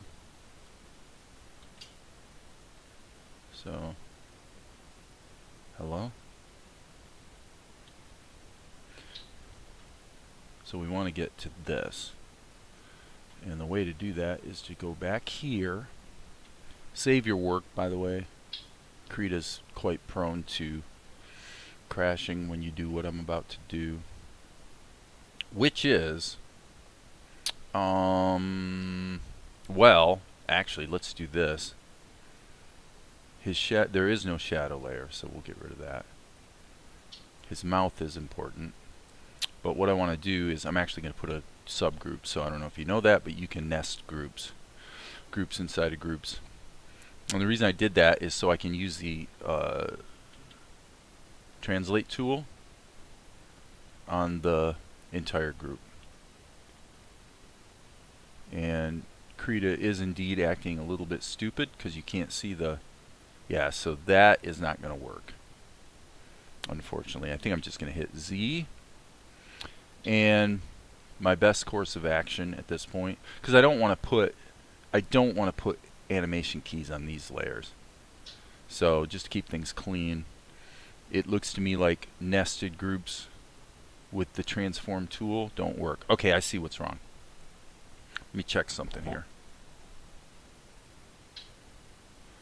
Not sure why. This is a bit unusual, actually. It's telling me it can't transform on an empty layer. So I think okay, so this is actually, yeah, I mean, I would call this a bug, I suppose. But what's going on here is that Krita refuses to allow me to add animation keys through the group because it's the same reason I think that Krita always shows you what's on frame 1 when you do this. So what I'm doing is I'm going here, and now it works because it sees the pixels and it knows, oh, okay, there is stuff there. Okay, so there's that. That's done. Boom. And then here's the next key. This is gonna, you can see it's a bit of a mess. So and there we go. Okay, so that's why I save early, save often. These group operations are dangerous, and usually I don't do a lot of that, but in this case it's kind of the appropriate path, so no big deal. We'll just rerun Krita. I just saved my work a minute ago, so it's not like we lost anything. Boom. Okay. Okay, we did lose a little something, but that's okay. So let's just, I'm gonna stick with my plan though. I'm gonna try this again. I'm gonna move that back to there, and as I did a minute ago, delete the shadow. Take the mouth and the pencil test, move them out of the group. Once again, let's save our work and let's give it another crack, shall we? Let's go to the group, go here,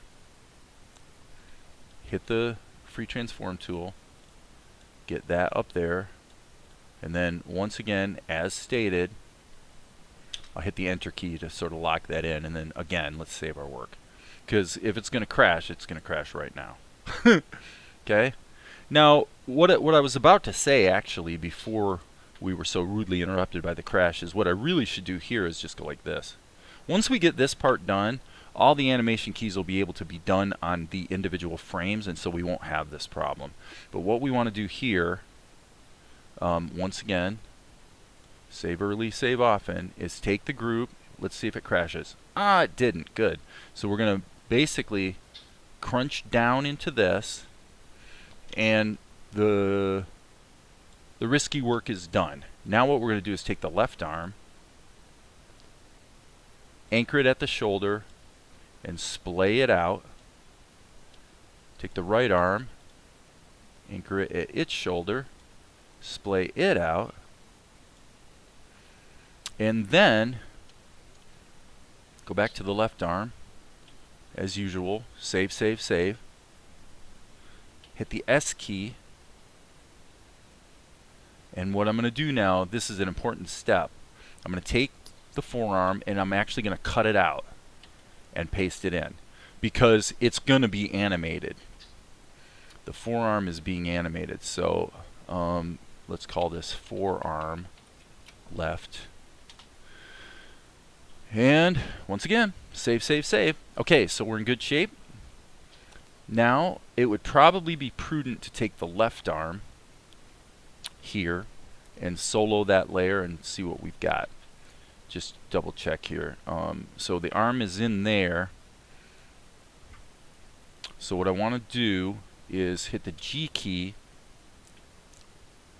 and just sample that.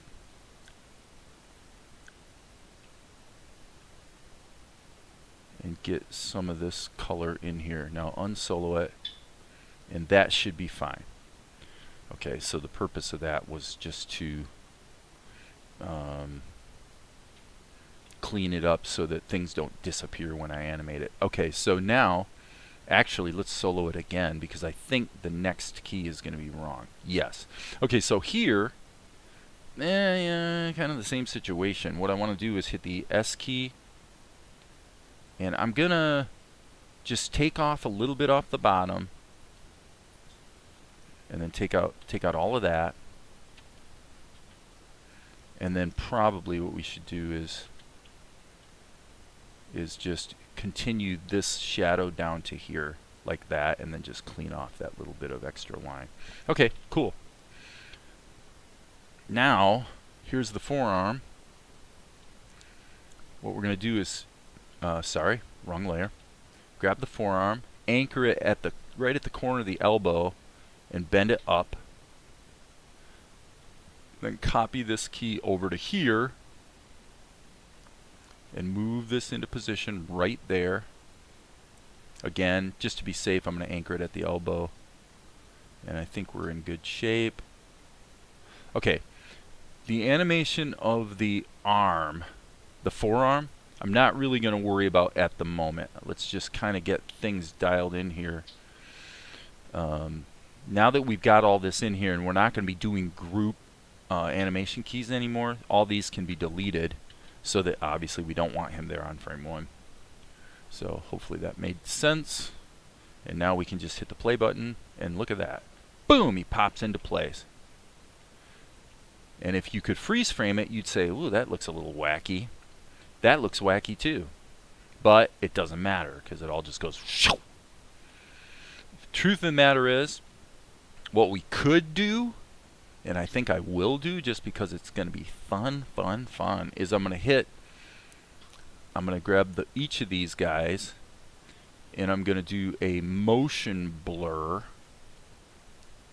of a lot, like 80 pixels.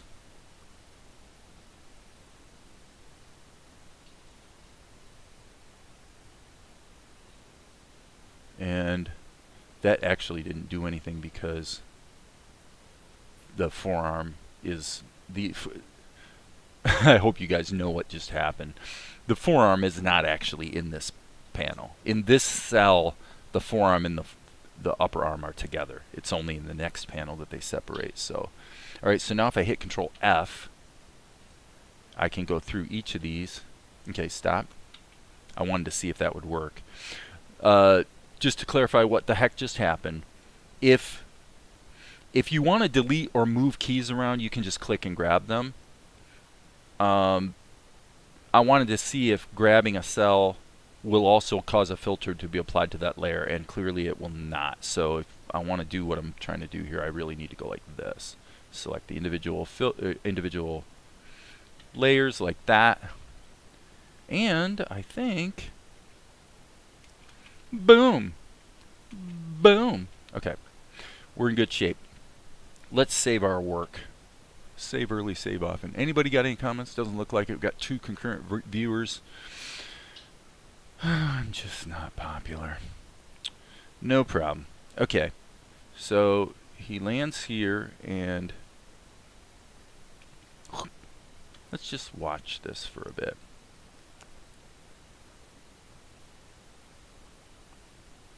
Okay.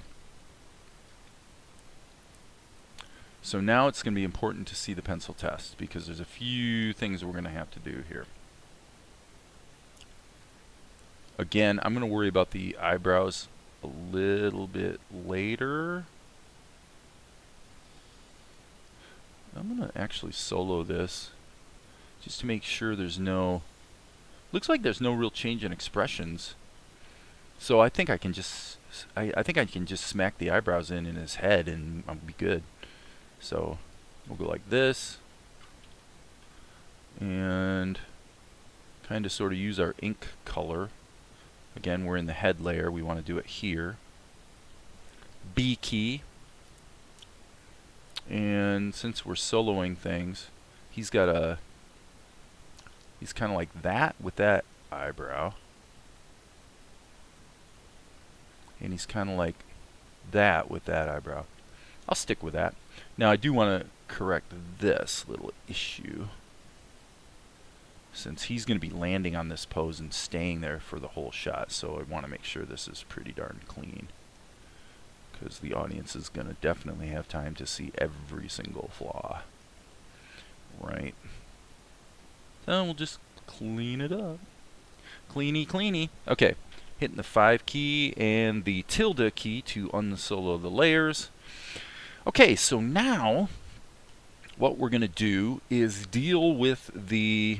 Let me clamp that back a little bit and look at the pencil test. So solo this. Okay, so his eyes shift. We're not going to do this. We're not going to do the camera move. We'll do that in Vegas. But it looks like there's a little bit of expression action there, and obviously you've got the blush thing going on. Does the blush stay there through the whole rest of the shot?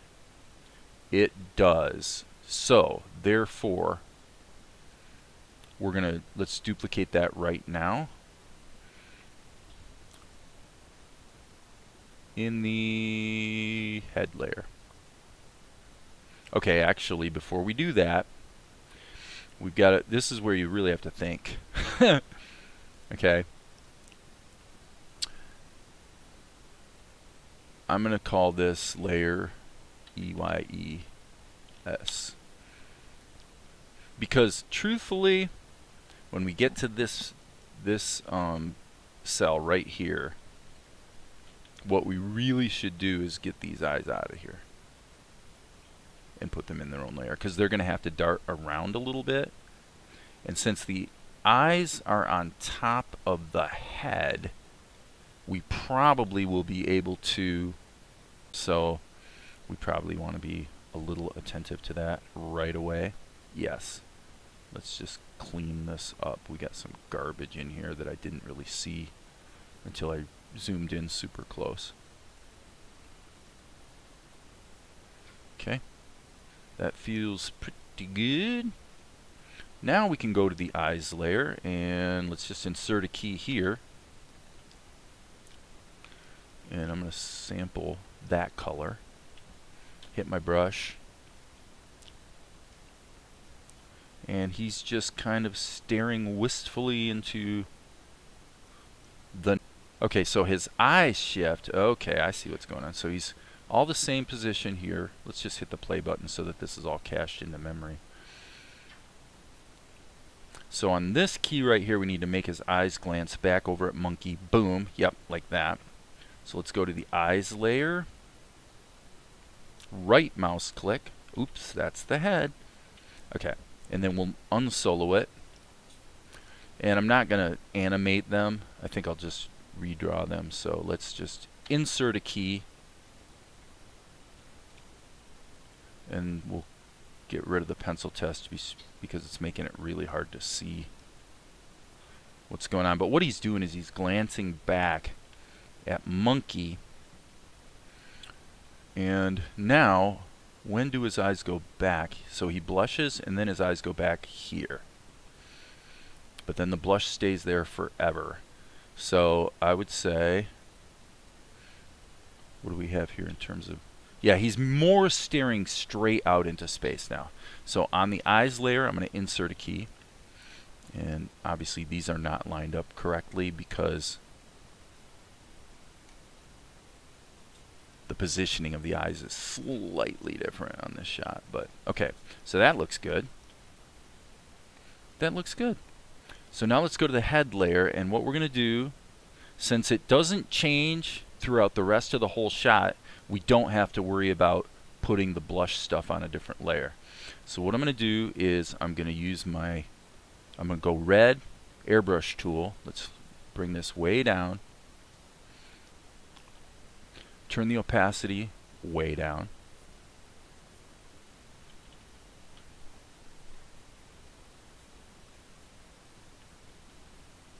And we'll just, we might as well turn on the alpha lock too, just to be safe.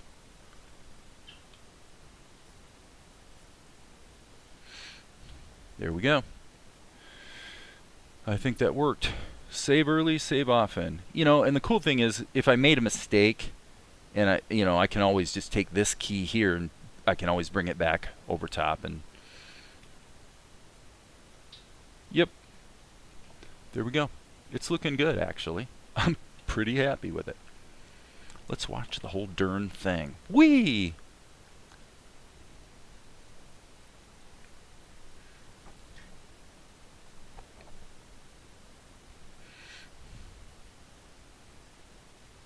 Okay, so these mouth shapes are going to have to be altered for obvious reasons.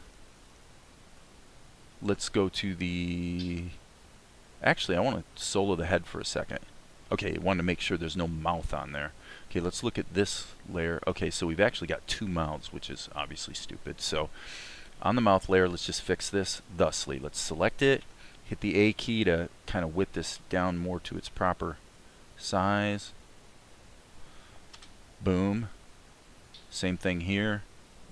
So this is a little bit of a clunky way to do it, considering how quick and easy it is to draw mouth shapes, but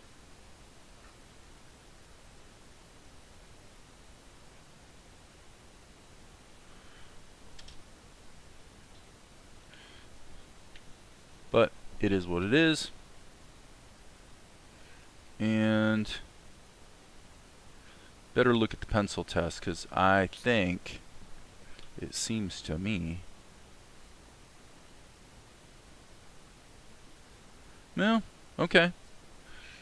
I was thinking he I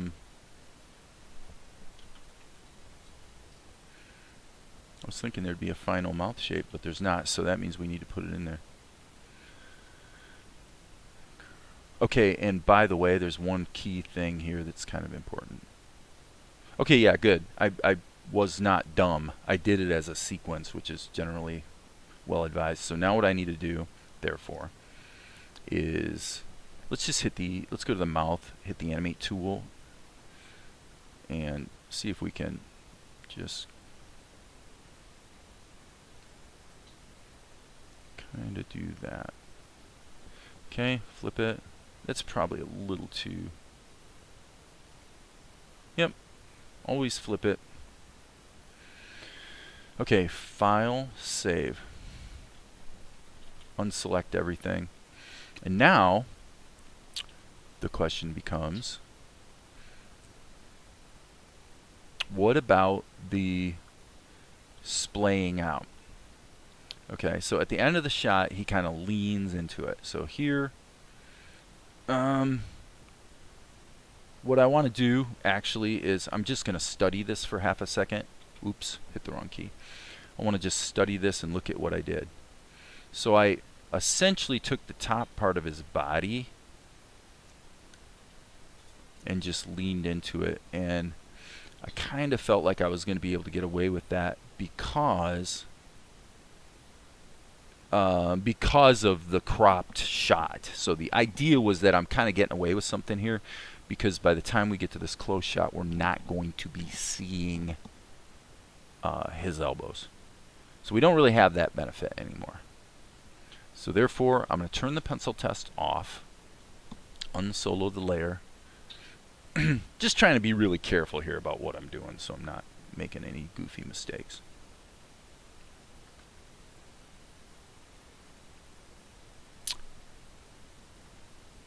So let's do his head first. Okay. This may fail. This is one of those things that might fail because it's having to be done in such a disjointed manner. I want to turn a little, fall a little. Turn a little. Disjointed meaning I can't see everything working together as a single unit, so it's just kind of easy to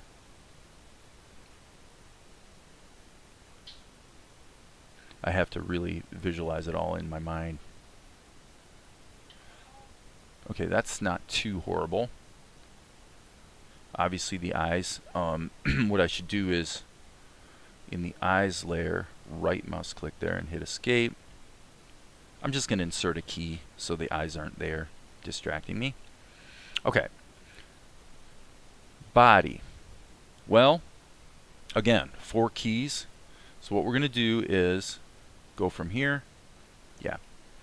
Let's do the arms first since they're in front, and probably the most relevant thing is going to be the right arm.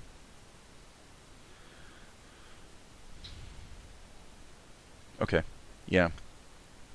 So again, this will require a bit of care. What I want to do is anchor it, I think, right there so that he splays out a little bit, falls a little bit.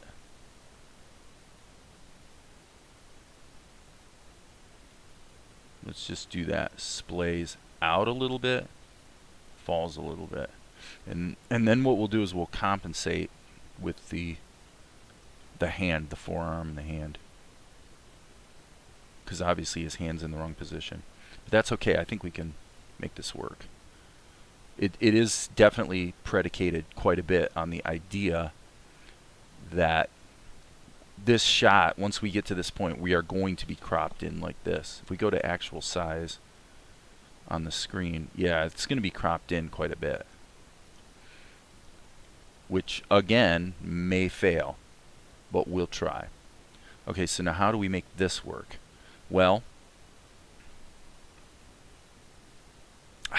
boy, there's more than one way to skin this cat, but I'm going to try it this way.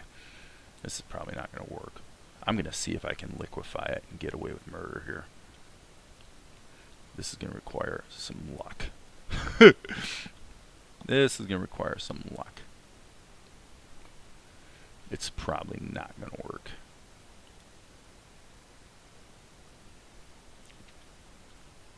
But it's worth a try. The reason it's not going to work is because too much stuff is getting deformed. So I'm betting this is not going to fly. Because I really would have to do this and then stretch everything up. But you know what? I'm going to go like this. I'm just going to see what I've got here. Let me go back one key. Boom, boom. What if we actually went like that? Okay, yeah, that's the answer, I think. So I'm going to take this key, smack it up to there, and push it in even further. I'm actually going to go like that. Okay, so from from an acting standpoint, I would say that worked really well. Except there. Boom, boom. I do that frequently. The problem is it jutted out and then back in. And why did... Okay, so here's what I'm going to do. I'm going to try it this way. First of all, let's check these two keys. So this is kind of the quintessential spot where it's going to really crash and burn if I'm not careful, but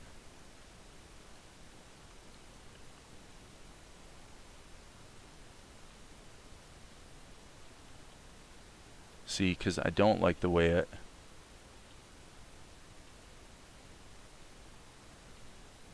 The huge change in the shoulder does not work at all. Can it be fixed? Well, maybe. Actually, maybe it can. So we're definitely in experimental territory here. Let me turn on the skins for this particular bit just to see. Okay, and we can always chop pieces of it out as well. So I would say, let's hit the G key. Whoa, sorry, wrong brush. Boom. Okay, we got G key. Oh, come on. Ugh. Driving me nuts how often I think that one was my fault, actually. I don't think I hit the E key. I think I hit alpha lock instead because I'm kind of trying to think fast here. So what I want to do, what I'm trying to do is preserve the volume of his shirt situation while his arm moves around inside of it. If I do this right, it will work. Because we're going to be able to, because remember, we're still going to animate his body. I don't like that big change right there, though. Boom.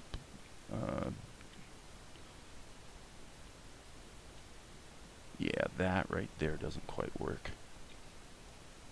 So hope you guys don't mind watching me fiddle around and experiment. That might not be too bad, actually. Okay. I'm going to save my work. Turn those onion skins off. And we'll just jump up to here. Oh, that's not bad. That's not bad. Okay. Let's just go to the, let's just see if we can make it work. My sense is that probably the body is the next step. A key. We don't want that. We want a free transform. So we're going to go, again, we're going to do the same thing we did with the head. Little over, little down. Little over, little down.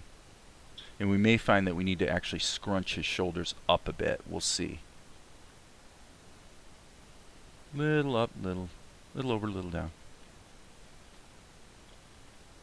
Not too bad, not too bad. Let's go to the left arm. I mean, yeah, that's what we mean right there. Okay. Boom, boom. Okay. Come on. Get there. Animate this. Little out, little down. Little out, little down. Little out, little down. Little out, little down. Okay. Okay, and now I would say here we're going to begin to chop pieces out of it as well. So G key in erase mode, I want to just slice that out. Slice a little more out. So this is a very convoluted way to animate. I mean, you know, it's not as fun as drawing. It's a very mechanical approach. Now let me go back to the body, because what I'm going to do now is I'm going to hit the liquefy, and we're going to just kind of keep this under control. That's okay. That's not.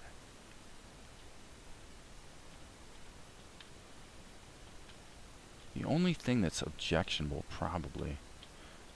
Let me just get the forearm and then we'll deal with it. So forearm is here, boom. This is just going to have to be, presumably we're not going to really see this in the shot. We just need to kind of let this follow and probably, again, just sort of splay out a little bit. So, in other words, it's falling out of frame, if you will. There probably should just move over, maybe down a tiny bit, but not too much. Okay. Okay, so if we were cropped in about there, yeah. Obviously his mouth's got to be animated, but hey, no big deal. So here's the mouth. Yep, animate. So we're gonna stick with, okay, so one of the problems with, I'm gonna just delete the key. I'm actually gonna just insert a new key. The reason is, with Krita, if you've only got a teeny tiny thing selected, the free transform tool, it's like no matter how hard you try, you have to zoom way in to be able to move it because it'll keep trying to like scale it or skew it or whatever. So unfortunately, in this case, it's actually easier to just redraw every frame. So why don't we take the opportunity to build a little extra expression into, okay, actually when I do mouths, I usually do them black because they're actually semi-transparent.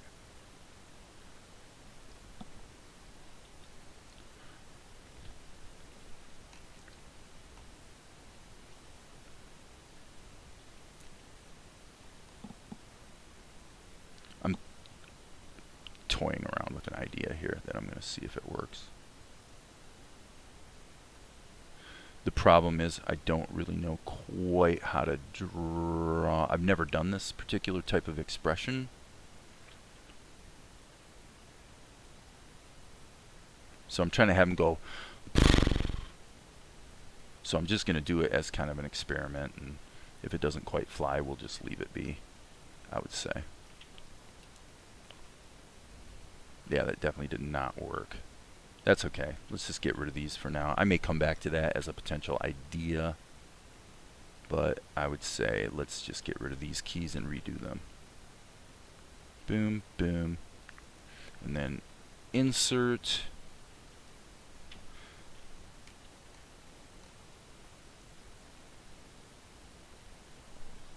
Insert.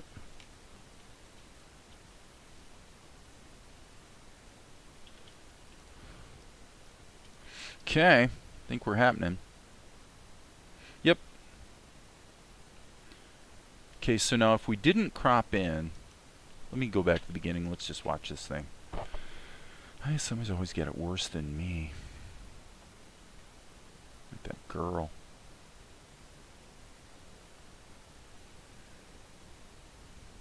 That girl.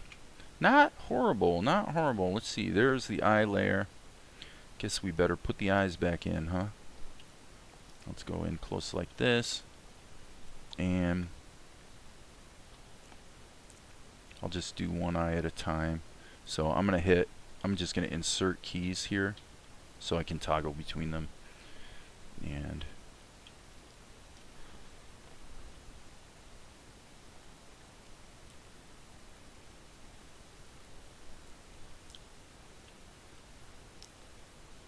I think that I might be able to somewhat salvage the, I shouldn't say salvage. Things are going pretty well in this shot, actually.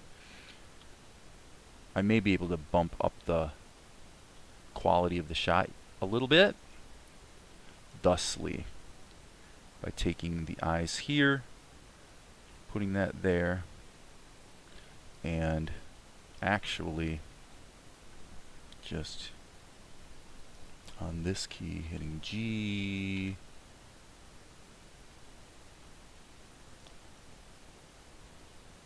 Oops, my bad.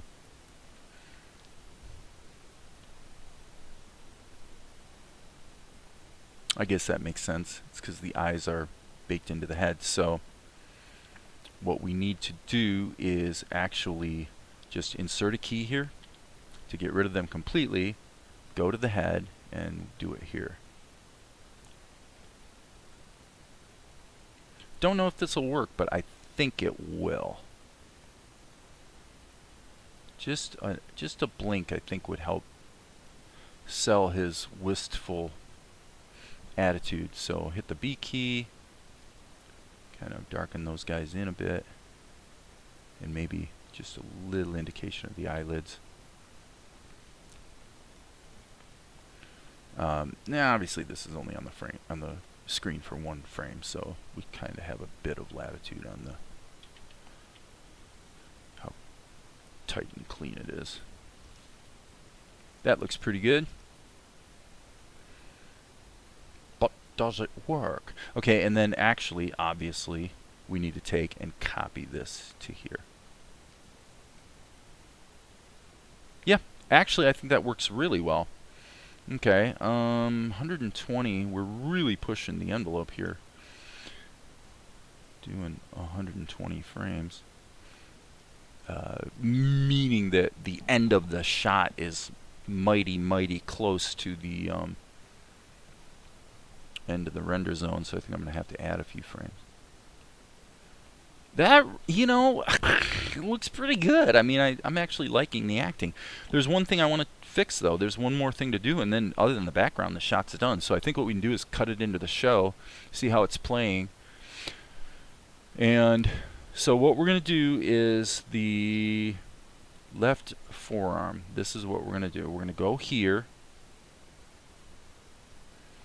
and we're going to actually do a little animation. Okay, A key, and it doesn't really matter where I start. What I need to do is just go like that. I got to keep resetting the anchor. I wish Krita would remember where your anchor position is. That would be so helpful. But, you know, to be fair, in order to do that, Krita would also have to remember your selection and start treating selections kind of as independent objects, which is a whole bit of, you know, data management to have to concern itself with. So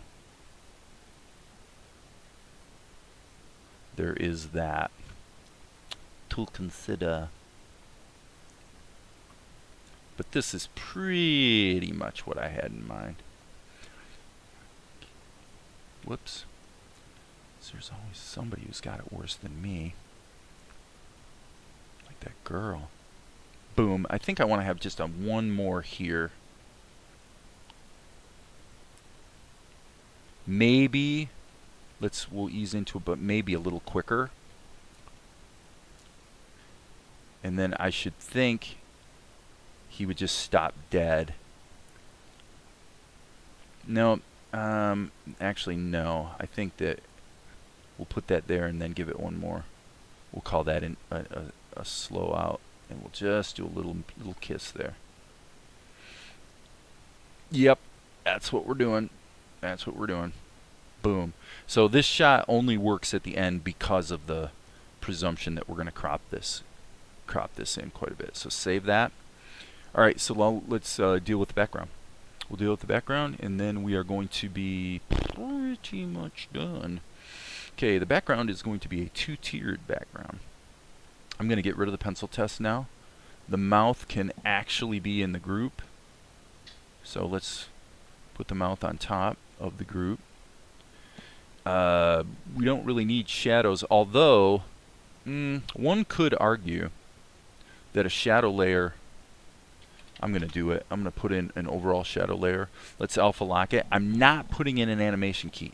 That way I can go like this. I can just draw a black zone here that's going to catch everything except the outer highlight. And I think, just for fun, I'm going to try doing it with a rim light in the same layer. I don't know if this will work. I'm going to try it. We'll see how the blending modes treat me today. Okay, so now let's just put this in overlay mode, and you can see it obviously kicks the saturation up quite a lot. Not horrible, not horrible. Let's put this in normal mode and take a slightly more conservative approach and see how that feels. Yeah, I would say a very, very, very light overlay is not too shabby. But the problem is this here doesn't work. Okay, so I'm going to take the rim light on the body. I'm going to remove. That looks, it looks like you're getting banding going on, which looks stupid. So let's put the black back in here. Little bit of banding still, but I don't really mind the highlight on his hair. Now I think it's harming the shot more than it's helping the shot. So I would say if I'm going to use this, I want to go back to normal mode and just say, look, he fell down on the ground, for crying out loud. So he has fallen into shadow a bit. So let's just allow him to be in shadow. I may wind up taking out the highlight on top of his hair, but we'll see. Let's leave it at that for the moment. Okay, so like I said, I didn't put in any animation keys because that allows me to go to whatever frame I want, and I could make changes and it would just propagate over the whole shot. So that's cool. Save that. Alright, now he's fallen down into the grass. So this is a pretty straightforward situation. But what we're going to have to do, you know, same with the background. I'm not going to put any animation keys in it. The thing about the background that's actually kind of tricky in this case is we almost have to give a sense of almost like a, whoops, G key, almost like a hill type situation. Okay, let me do it a couple different ways here. I just want to whip this in here. If the ground was there, yeah, the problem is really it needs to probably be more like that. Let me just see how that plays. So he's fallen down. Yeah, I think that's what I should do. Okay, so I'm going to do this. I'm going to put the ground in there like that, and then we're going to have to put more stuff behind him, and we're actually going to have to put more stuff in front of him as well. So I think I'll grab that color just for reference. Let's add a layer here, and then the important thing is to get some grass action going on in front of him, you know, this type of a thing. So I'm just using the freehand path tool some more here to fake the grass, and I'm gonna just mix it kind of together. And actually, now that I'm thinking about it, if I do this correctly, I might be able to hide some of the flaws in that animation towards the end of the shot pretty nicely by simply, yeah, I never thought of that before, but shoot, that's a really good idea actually. Okay, with the caveat that I probably need to put another shadow layer. We'll call this cast shadow. We should probably have a cast shadow layer that's, oops, that's going to be like this. It's going to be, let's just kind of do it like this. I think this will work. Okay. Now the cast shadow, I got to think about this for a minute, because the cast shadow needs to be over everything except Mel. But the problem is if I put it under Mel, you know, I mean, okay. I think I'm going to have to have a little bit of both. So let's put that there. And since it looks a little stupid, yes, what we will do, let me just sample that color. And then what I'm going to do is take some of the cast shadow color and bake it into this grass. I like this idea. This is actually a super cool idea. Creativity in real time.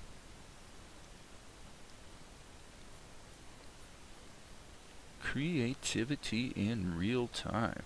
So it makes sense that these would be like this because obviously he's casting a shadow into the grass. I like it. I like it muy mucho. Okay, and so now to really sell this concept, it probably goes without saying, and I do think maybe it's a little too busy. So having this third lighter color is probably a bad idea. We probably need to keep this really simple. And then out here, what we should do is, let's just turn the opacity down so we can kind of just add a little bit of detail here and there without it being quite so stark as what we had, you know, because that's pretty much what would happen. Have a little bit in the foreground, and then why don't we even, we'll even wind up adding a little bit of the old foliage stuff too. So let me see, we've got this. You think about this, Okay, what I want to do, I think I'm going to grab,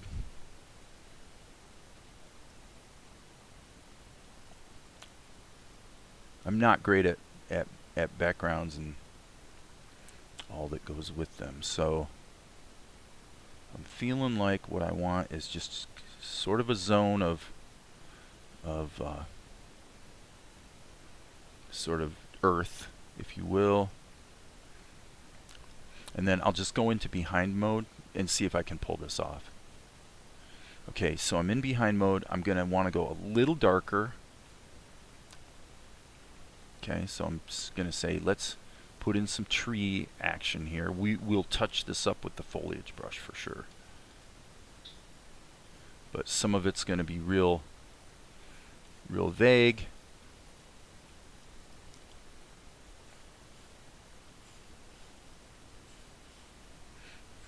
This is, you know, this type of stuff is so willy-nilly that you're almost sure it's not going to work, and then a lot of times it really does. It's kind of amazing. Okay, so let's go to normal mode so I can just put in a little bit of highlight action here. And okay, so now what I want to do is pretty much grab this foliage color and use my foliage brush. Let's not reinvent the wheel here. Let's just do what works. And I can always put a sky kind of situation in another layer behind it to make it all work. So here I would say I want even darker. I want this to be real dark. So we're trying to deliberately frame in Mel here with the oops, sorry. Okay, this is where we probably want to just put it on another layer, and we're going to want to wind up marrying the background layers together and call it a plan. So there's that. Okay, I'm just going to keep adding layers, and we'll put these in a group just to be sensible. But okay, so let's go with a fairly light color, and there's your blue sky situation. Hit the G key, just loop it in there. That's fine. And then let's see, let's sample that. It's obviously a little too light, so I'm going to grab a color that's palpably darker and just work back into this. I want a little more saturation there, folks. Let's grab that color.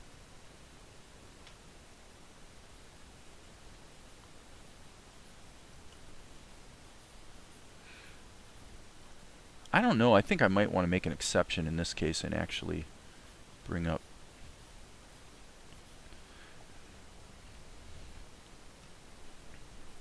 Yes. It's kind of, oh boy, kind of one of those judgment calls.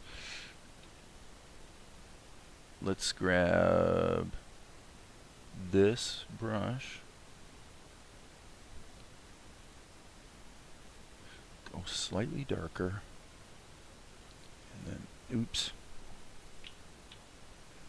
go even lighter. Just want to have some of this stuff fading off in the distance, because it really is supposed to be just like forest behind him. So, okay. Not horrible. Not necessarily the best ever. N key.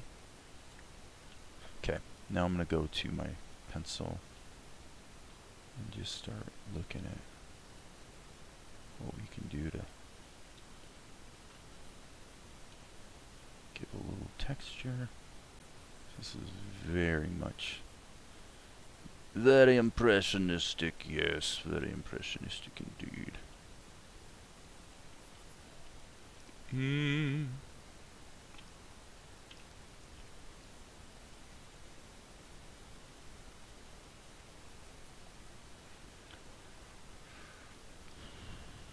Let's just see what happens. Okay, obviously the shadow doesn't really make sense, but I'm thinking in this case he falls into the shot so quickly that we're probably okay with that.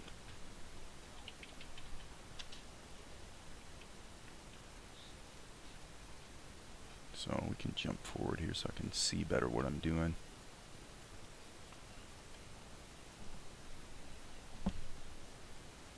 Sounds like Kitty tried to sneak into the house. Kitty showed up about a month ago. After, we believe, after some neighbors probably moved, and I think Kitty got left behind.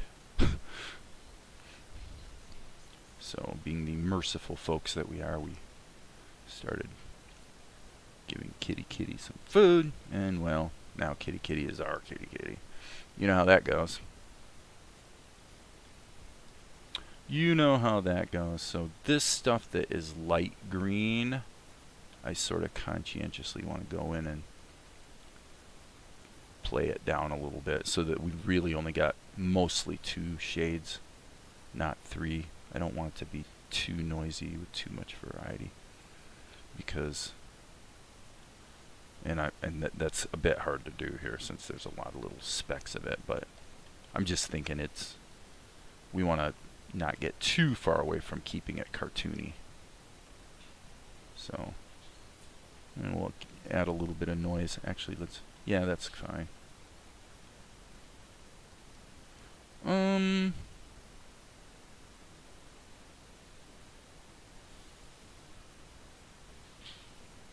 So, like I said, I think the shadow on the ground can be left there.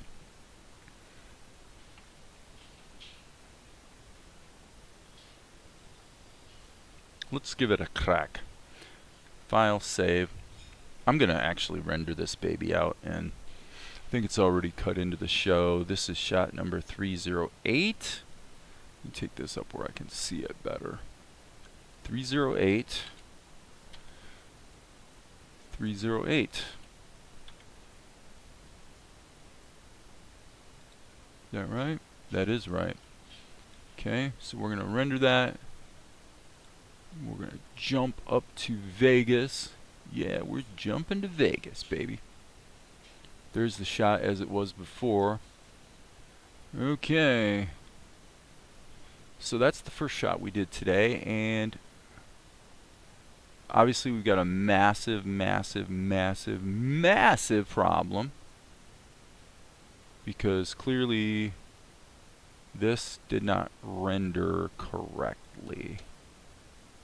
Why, how embarrassing that must be. Well, I'm going to hit the R key and double check my render settings.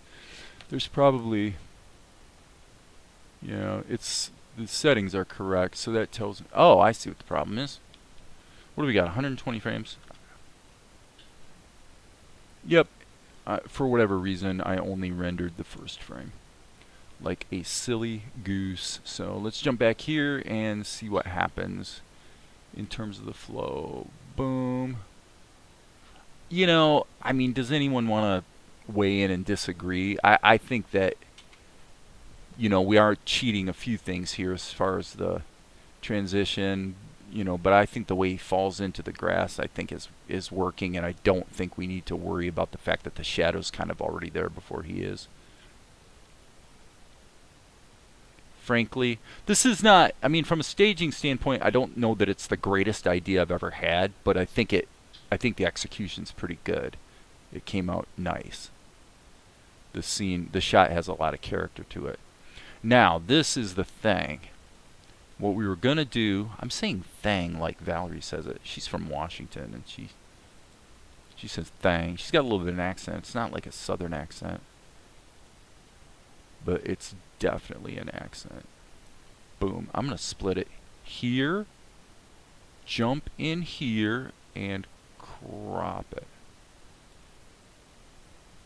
Okay?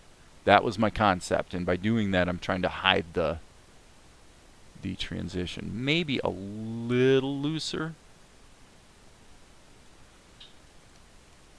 Okay, so what happens?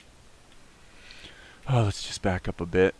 He suspects somebody stole the nuts, and up it was Monkey.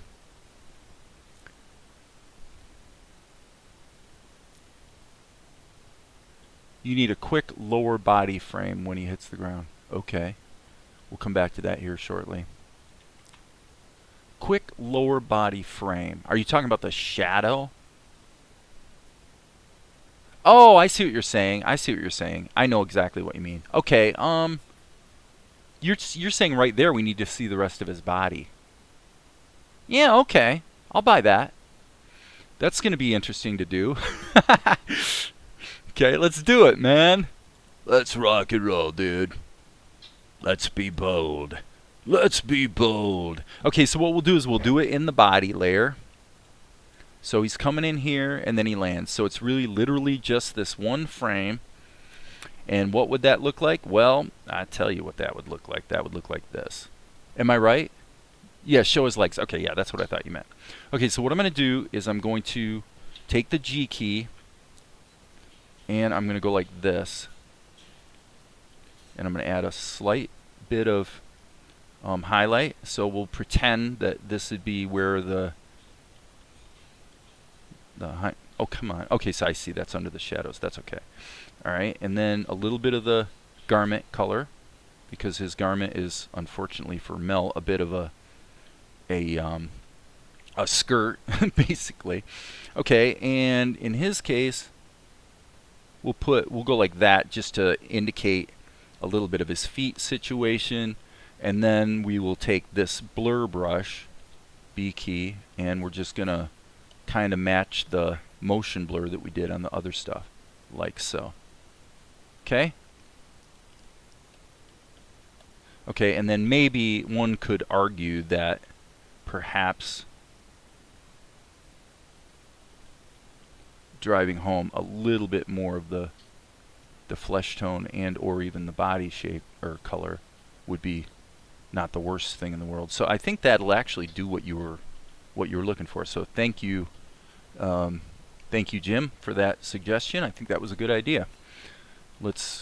And it took all of 1 minute. So hey, if you can get these economical improvements, I'm down with it. Let's see what it looks like. I appreciate the awesome. Got the metaphorical thumbs up happening. And watch this. Boom. I think it worked, dude. Well done. Well played. Great idea. I think it actually drives home the way he falls into the shot. You guys agree? I think it's looking cool. That's funny. Quick and easy, man. Okay, so now this I don't think was tight enough. I do not think was tight enough. So now, don't you be hitting me up for a credit in the show, Jim. Actually, I actually would not be at all opposed to giving anyone credit who contributed an idea. I think it's great. Yeah, I agree. I think this shot actually is kicking the proverbial hiney. I think it's looking really, really, really good. So let's go through the dialogue, and then I think, yeah, we're pushing 3 hours. I think I'll probably give it a break after this. I'm kind of in the zone, so I don't know. I'm going to reserve the right to even start another shot, actually. Let's go back here. I want to just get back and kind of watch the show here for a half sec. So she's talking to the bird. The point is you're free. Free to do what you want, wear what you want, go where you want. Go where you want, do what you want. I'm stuck here with all this work.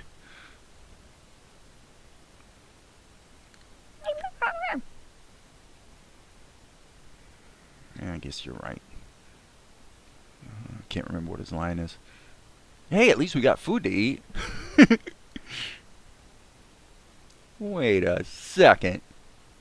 Hey, where'd it go?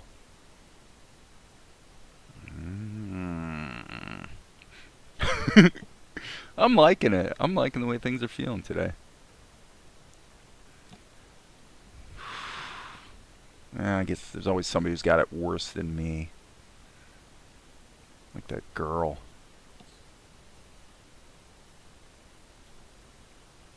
That girl. Okay. So now I think this is important. We need to cut the next shot in because this is rendered. This is the wrong shot rendered in there. So I need to open up 312 because I really love the transition here. So let's go to 312. Again, great idea on that, on the lower body. I think that really helped sell that. It's amazing. One frame too, you know? One frame. So what are we going to do here? 312 it was. I got to re-render it, and so that's going to be negative 312. Whoops. 312. There it is. Open it up. And is that the correct shot?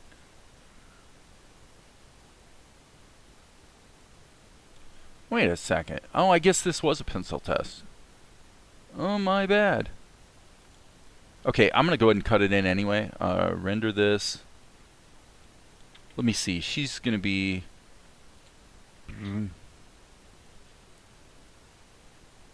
I mean, I would say 32 frames is probably apropos. So let's save that and render. I'm just doing this because I want to get it cut into the show and kind of see how it's looking. So I'm actually... Swek says Segsy Nuggets. Right. What does that mean? Segsy Nuggets. Yeah, this is the final expression on her face is not working, but so he says that girl married. Okay, because this is where she just found out that she's being married off to and even though she's being married off to the prince, she's not particularly interested in that because she is a liberated kind of girl. All right, so boom. Okay, so that's cutting way too soon. So she says married, boom, right about there, and then her mother's like, isn't it wonderful? Well, no. Okay, so you see the problem. This is too much of a conventional straight ahead drawing, whereas here is actually closer to the proper characterization for her. She's got a little bit of Tinkerbell in her. I didn't really notice that before, but a little bit of little Tinkerbell. Okay, so there's her attire and there's her face. So, and of course the key thing I want to see right now is these two keyframes, and as you can see, the one thing that Krita doesn't have cached in memory is those two frames. Krita's ability to not have stuff in memory is uncanny. It looks to me like those are erroneous keyframes, actually. Now, Krita's pretty solid, though. I mean, all in all, it's been very crash-free for quite a while now. All right, so I'm going to go to her face. You know what? I'm feeling a little frisky here. I think what I'm going to do is actually go Control E, and I'm going to bake this down to a single frame because it's a pencil test. Come on. Okay. Okay, so therefore, in order to climb out of the hole that I'm potentially in, I am actually going to maybe not kill everything, but I'm going to get rid of the eyes. Okay, really, dude? You kind of need to be in erase mode if you're going to do that. Okay? That's just a tween. So the problem here is totally the characterization of TNR. Okay, so before we go too far, let us back the heck up just a skosh, because if we can jump, these shots here came out pretty well, especially this one. So if there's something here,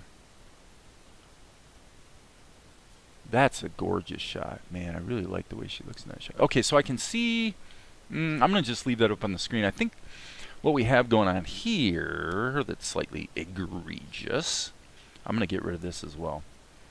Because what's actually happening, what's the haps, is that her eyebrows are too close together. So now I'm going to be hitting the M key, and look at that. Look at that error right there. Boom, I blew that in a major way. And I'm going to go ahead and pull this one up a little bit like that. Now we're going to flip back. Let's just, yes, there we go. Okay. So she's going to have consternation written all over her face. M key. I just want to keep flipping my canvas so I get the, so I can draw her somewhat accurately. Okay, now let's jump. Okay, yeah, so here, no problem, no problem. I know, it looks bad, you guys. I know. I'm aware. We're going to actually do a little bit of a squash and stretch here.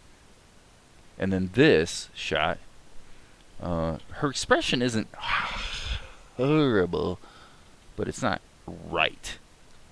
She's got too much, what do I want to say about that? I'm going to take her nose out too. And I'm going to take her mouth out. I'm taking everything out. It's just the wrong style. Okay, yeah. Here we still have a problem. So I'm just going to allow myself to mush things around a bit until they start feeling right. Because we want her to be, as we say, on character. Okay, B key. Not in erase mode. I'm going to let her eyes be slightly crossed. Like I said, it's a little bit of a Tinkerbell thing going on. But yeah, that looks kind of pretty. Okay, so why don't we just get rid of the nose? Because usually her nose is just a slight indicator anyway, like so. Married? Okay. So this one, we'll just go ahead and drag her eyes down to kind of sort of get them more into position, but I do want to let them be stretched.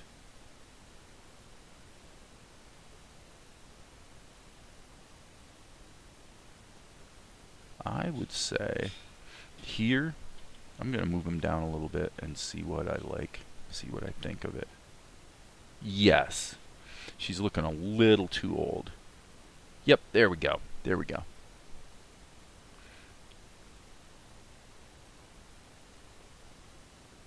Here, I'm just gonna kind of jerk this around a little bit and see what it looks like. Blah, blah. I think that worked. Okay, this is okay. It's supposed to be cartoony. It's supposed to be exaggerated. Let me do this here. I'll put it on the next frame, just like that. Okay, I think this should be here. And now, let me just think about how she jumps out of this. Okay, I want to compare this to this.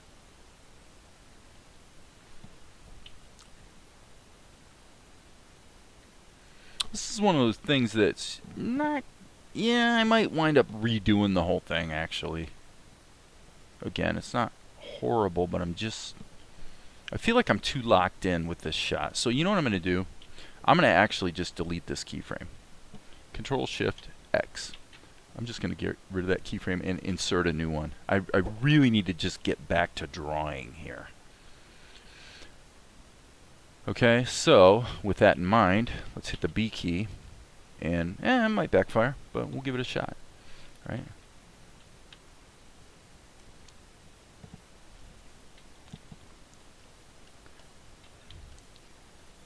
I know what to do. Yeah, see, that's what I needed to do. I needed to get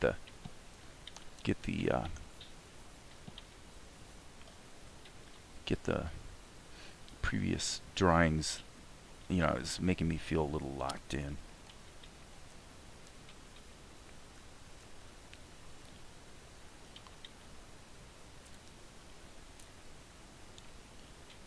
Whoa, a little cross-eyed there, kiddo. Let's undo that. That's better.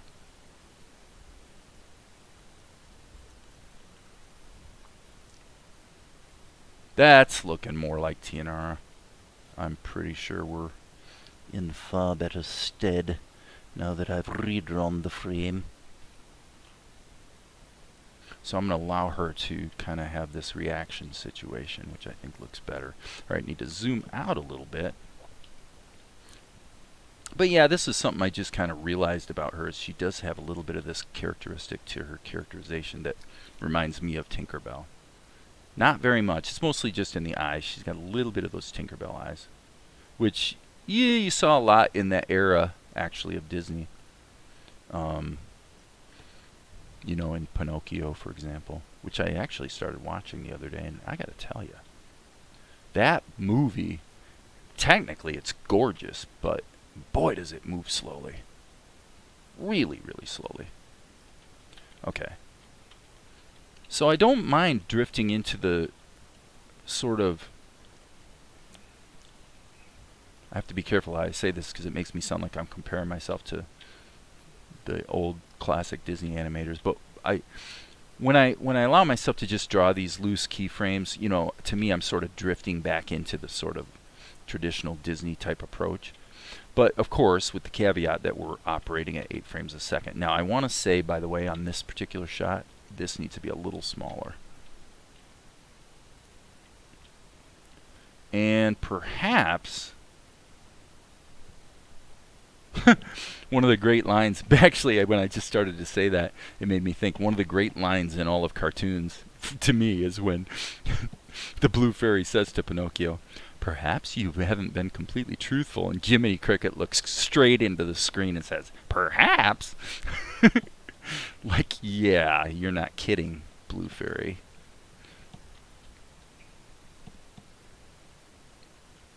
Okay, what I really want to do, and I don't know if I can pull it off, I'm going to try, is, okay, that went too far. That's going too far in the Tinkerbell direction. But what I want to do is, I'd really like to have her kind of panting, like, you know, that type of a thing. So, maybe. I mean, if I do it, I may not like it actually, but let's just kind of see what we have here. Okay. All right. Now, one of the mistakes I made the last couple days that got me in trouble yesterday was having shots like this where I'm really having fun doing the pencil test, but you've got to finish the job. Like everything in the shot that needs to be in there, like the rest of her headgear and stuff, you really need to get those drawn in there, because if you leave them, at least for me, I'm tempted then to jump straight to ink and paint, and I tend to start getting careless and allowing my drawing to drift to a quality level that's not quite where it needs to be. So okay, so her eyes are a little big and a little far apart here. So it's the right idea, but it's too much of a good thing, you might say. So it's pretty good. Seems to sit well. Let me check one thing. Okay, so obviously her eyebrows are... She's got some attitude, so I think I want to be careful to make sure we allow her to show her emotion. She is somebody who wears them on her sleeve. It's one of the things that Mel ultimately finds annoying about her. Actually, let me correct that. I shouldn't really say that, because it is true when they first meet, but actually when they get to know each other, they're whereas Mel is more the emotional, geez, you know, we've got to help him.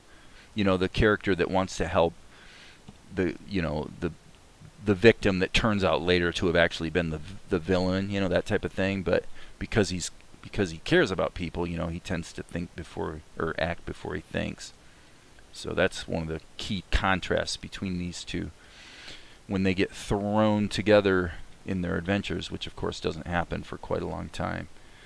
It only really happens at the very end of this double-length episode.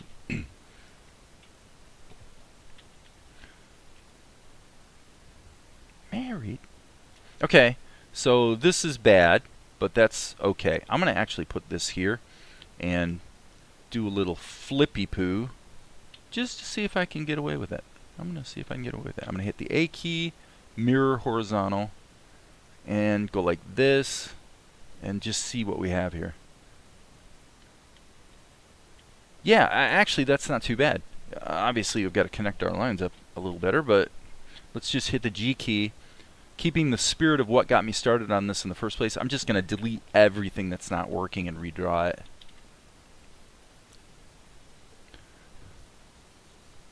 Like so. And then, let me see something here. Okay. Here, let's get rid of that so it's not confusing me. Alright, so what I'm going to do is put, I want her to fall down here, and then here, I'm going to lift all this up. Whoops, I think I just screwed up my selection.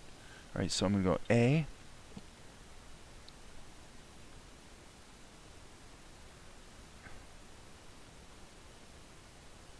So I'm seeing one. Let me see if what this feels like. Okay, so if that happened, in point of fact, her head would probably just want to play with this, just feel what might work. Now that's too much, and it's not convincing either. So, I just wanted to see, what if it went by a little faster? This is actually not a bad thing to do, is if you scroll through your frames and things seem to be working, then you might just have a pacing problem.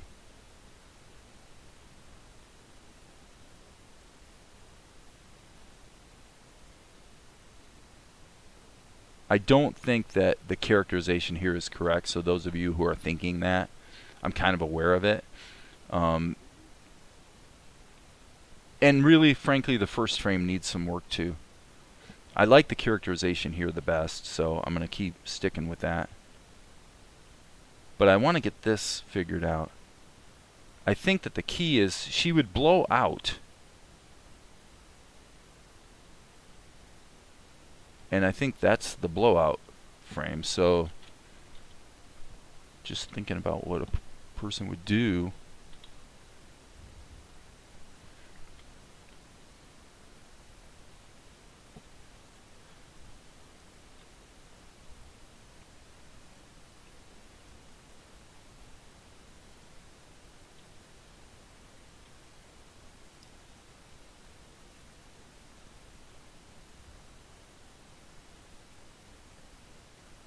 Let's see what that feels like. It might be too slow. This needs to be something like 60 long. Let's save it. I'm just going to keep working with this. I'm just going to keep feeling it. Okay. I actually think this is working. Whoops. Probably a little high on the shoulders. Let's just liquefy it and just kind of feel it. That might actually be okay if this one doesn't come down quite so much.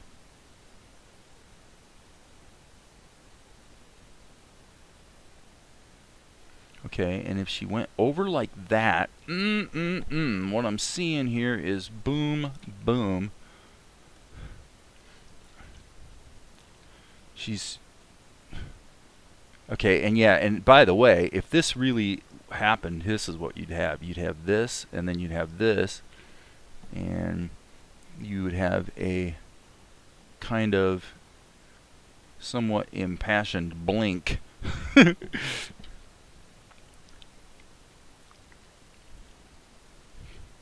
Alright, and then you'd also have maybe a key down here.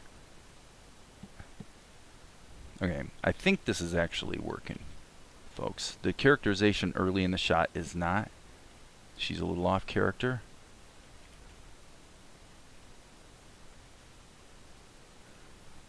And, you know, I like the acting mostly, but am not totally sure that this will cut into the show. I'm potentially committing a little bit of an animator sin where I'm getting caught up in the acting, and I might be losing sight of the way it cuts in with the rest of the show. So,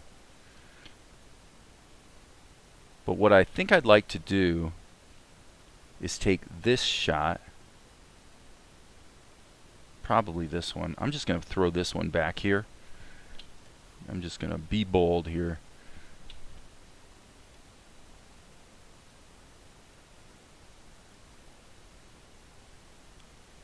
Yeah, I think I really just want to build on this slightly better characterization. And I may get to the end of all this and decide I actually missed it. But it's a worthy experiment for sure.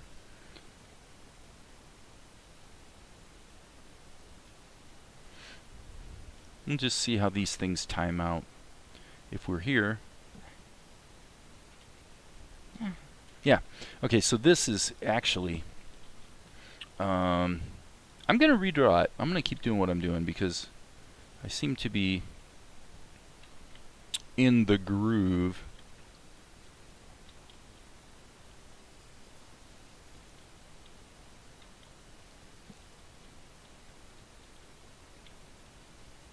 In the groove.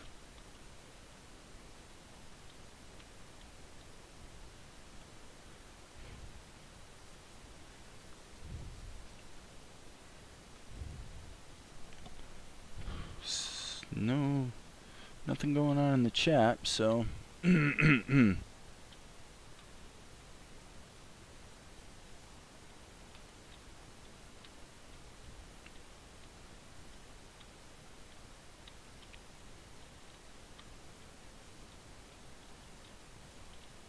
it. Keep going the wrong direction. It's because I'm actually working backwards here, which I tend to not do great with. And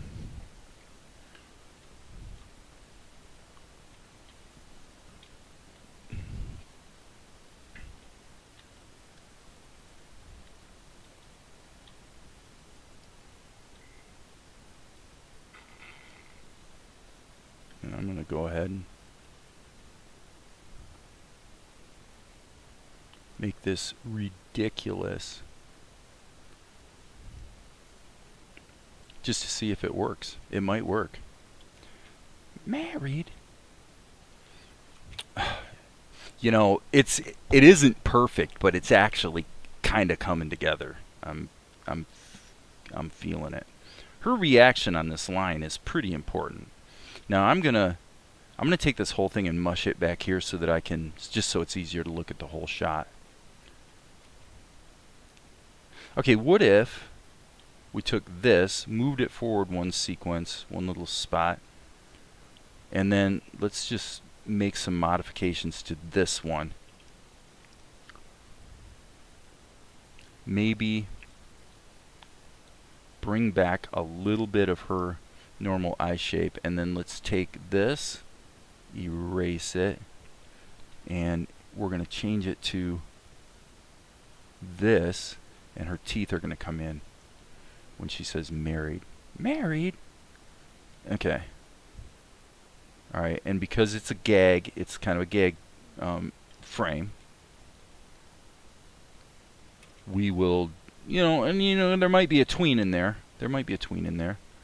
Married? See, this is, it's got that choppy 8 frames per second quality to it, but I think it's kind of working. Anybody else got an opinion on this? I mean, sometimes it helps to have those extra eyes. But I'm kind of feeling like it's working. Okay, this, yep. See, again, this is what I think would happen. She'd be here, and then you'd have something like this. Right? Maybe this last one is one too many. Married? And then her mother says, yes, isn't it wonderful? Right? So again, if anybody out there has got an opinion, I'm actually thinking this is looking, it's actually moving towards looking very, very, very good. I really like the characterization. I like the exaggeration. This shot is obviously way out of whack, so let's just do this. Let's just take all of that and see if we can marry this to the other crazy expression. So she's going to be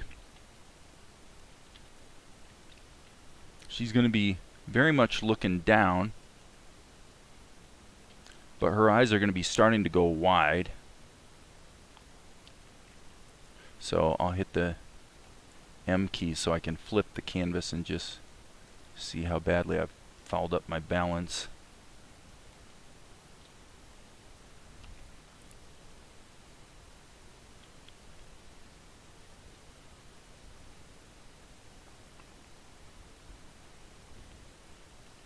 But yeah, I mean, this is a 1-frame tween, so...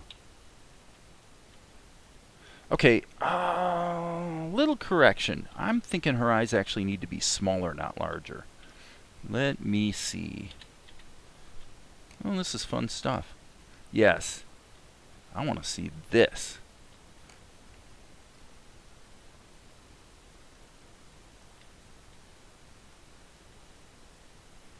Again, kind of falling back on some traditional cartoony type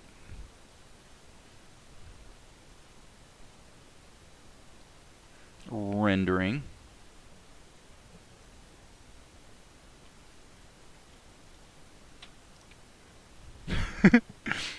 I actually love this. I think this is hilarious. We'll give her a little bit of her Tinkerbell thing. And again, nobody seems to have an opinion, so I have to forge ahead on the merits of my own decision-making process.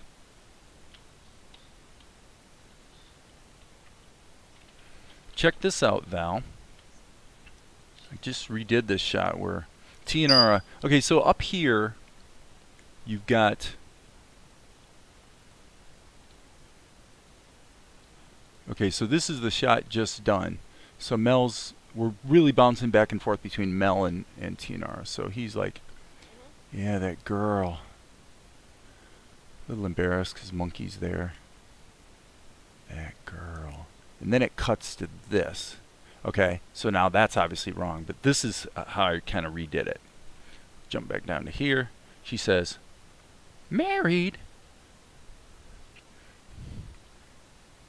And then her mother's like, isn't it wonderful? You liking that? I'm at the beginning. What's the double shoulder shrug? She's panting. I was saying I didn't know if I would pull that off, but yeah, it's supposed to be married. I don't know if the sound effect was in there. Then it probably worked fairly well. So, come on. Boy, that was long. Okay, guys, so I'm going to go ahead and take a break. I think that Val seems to see the entertainment value in this shot. And this is, and I agree with her that this doesn't work unless you have the sound effects in there. So she says, married. Well, okay, I got that backwards.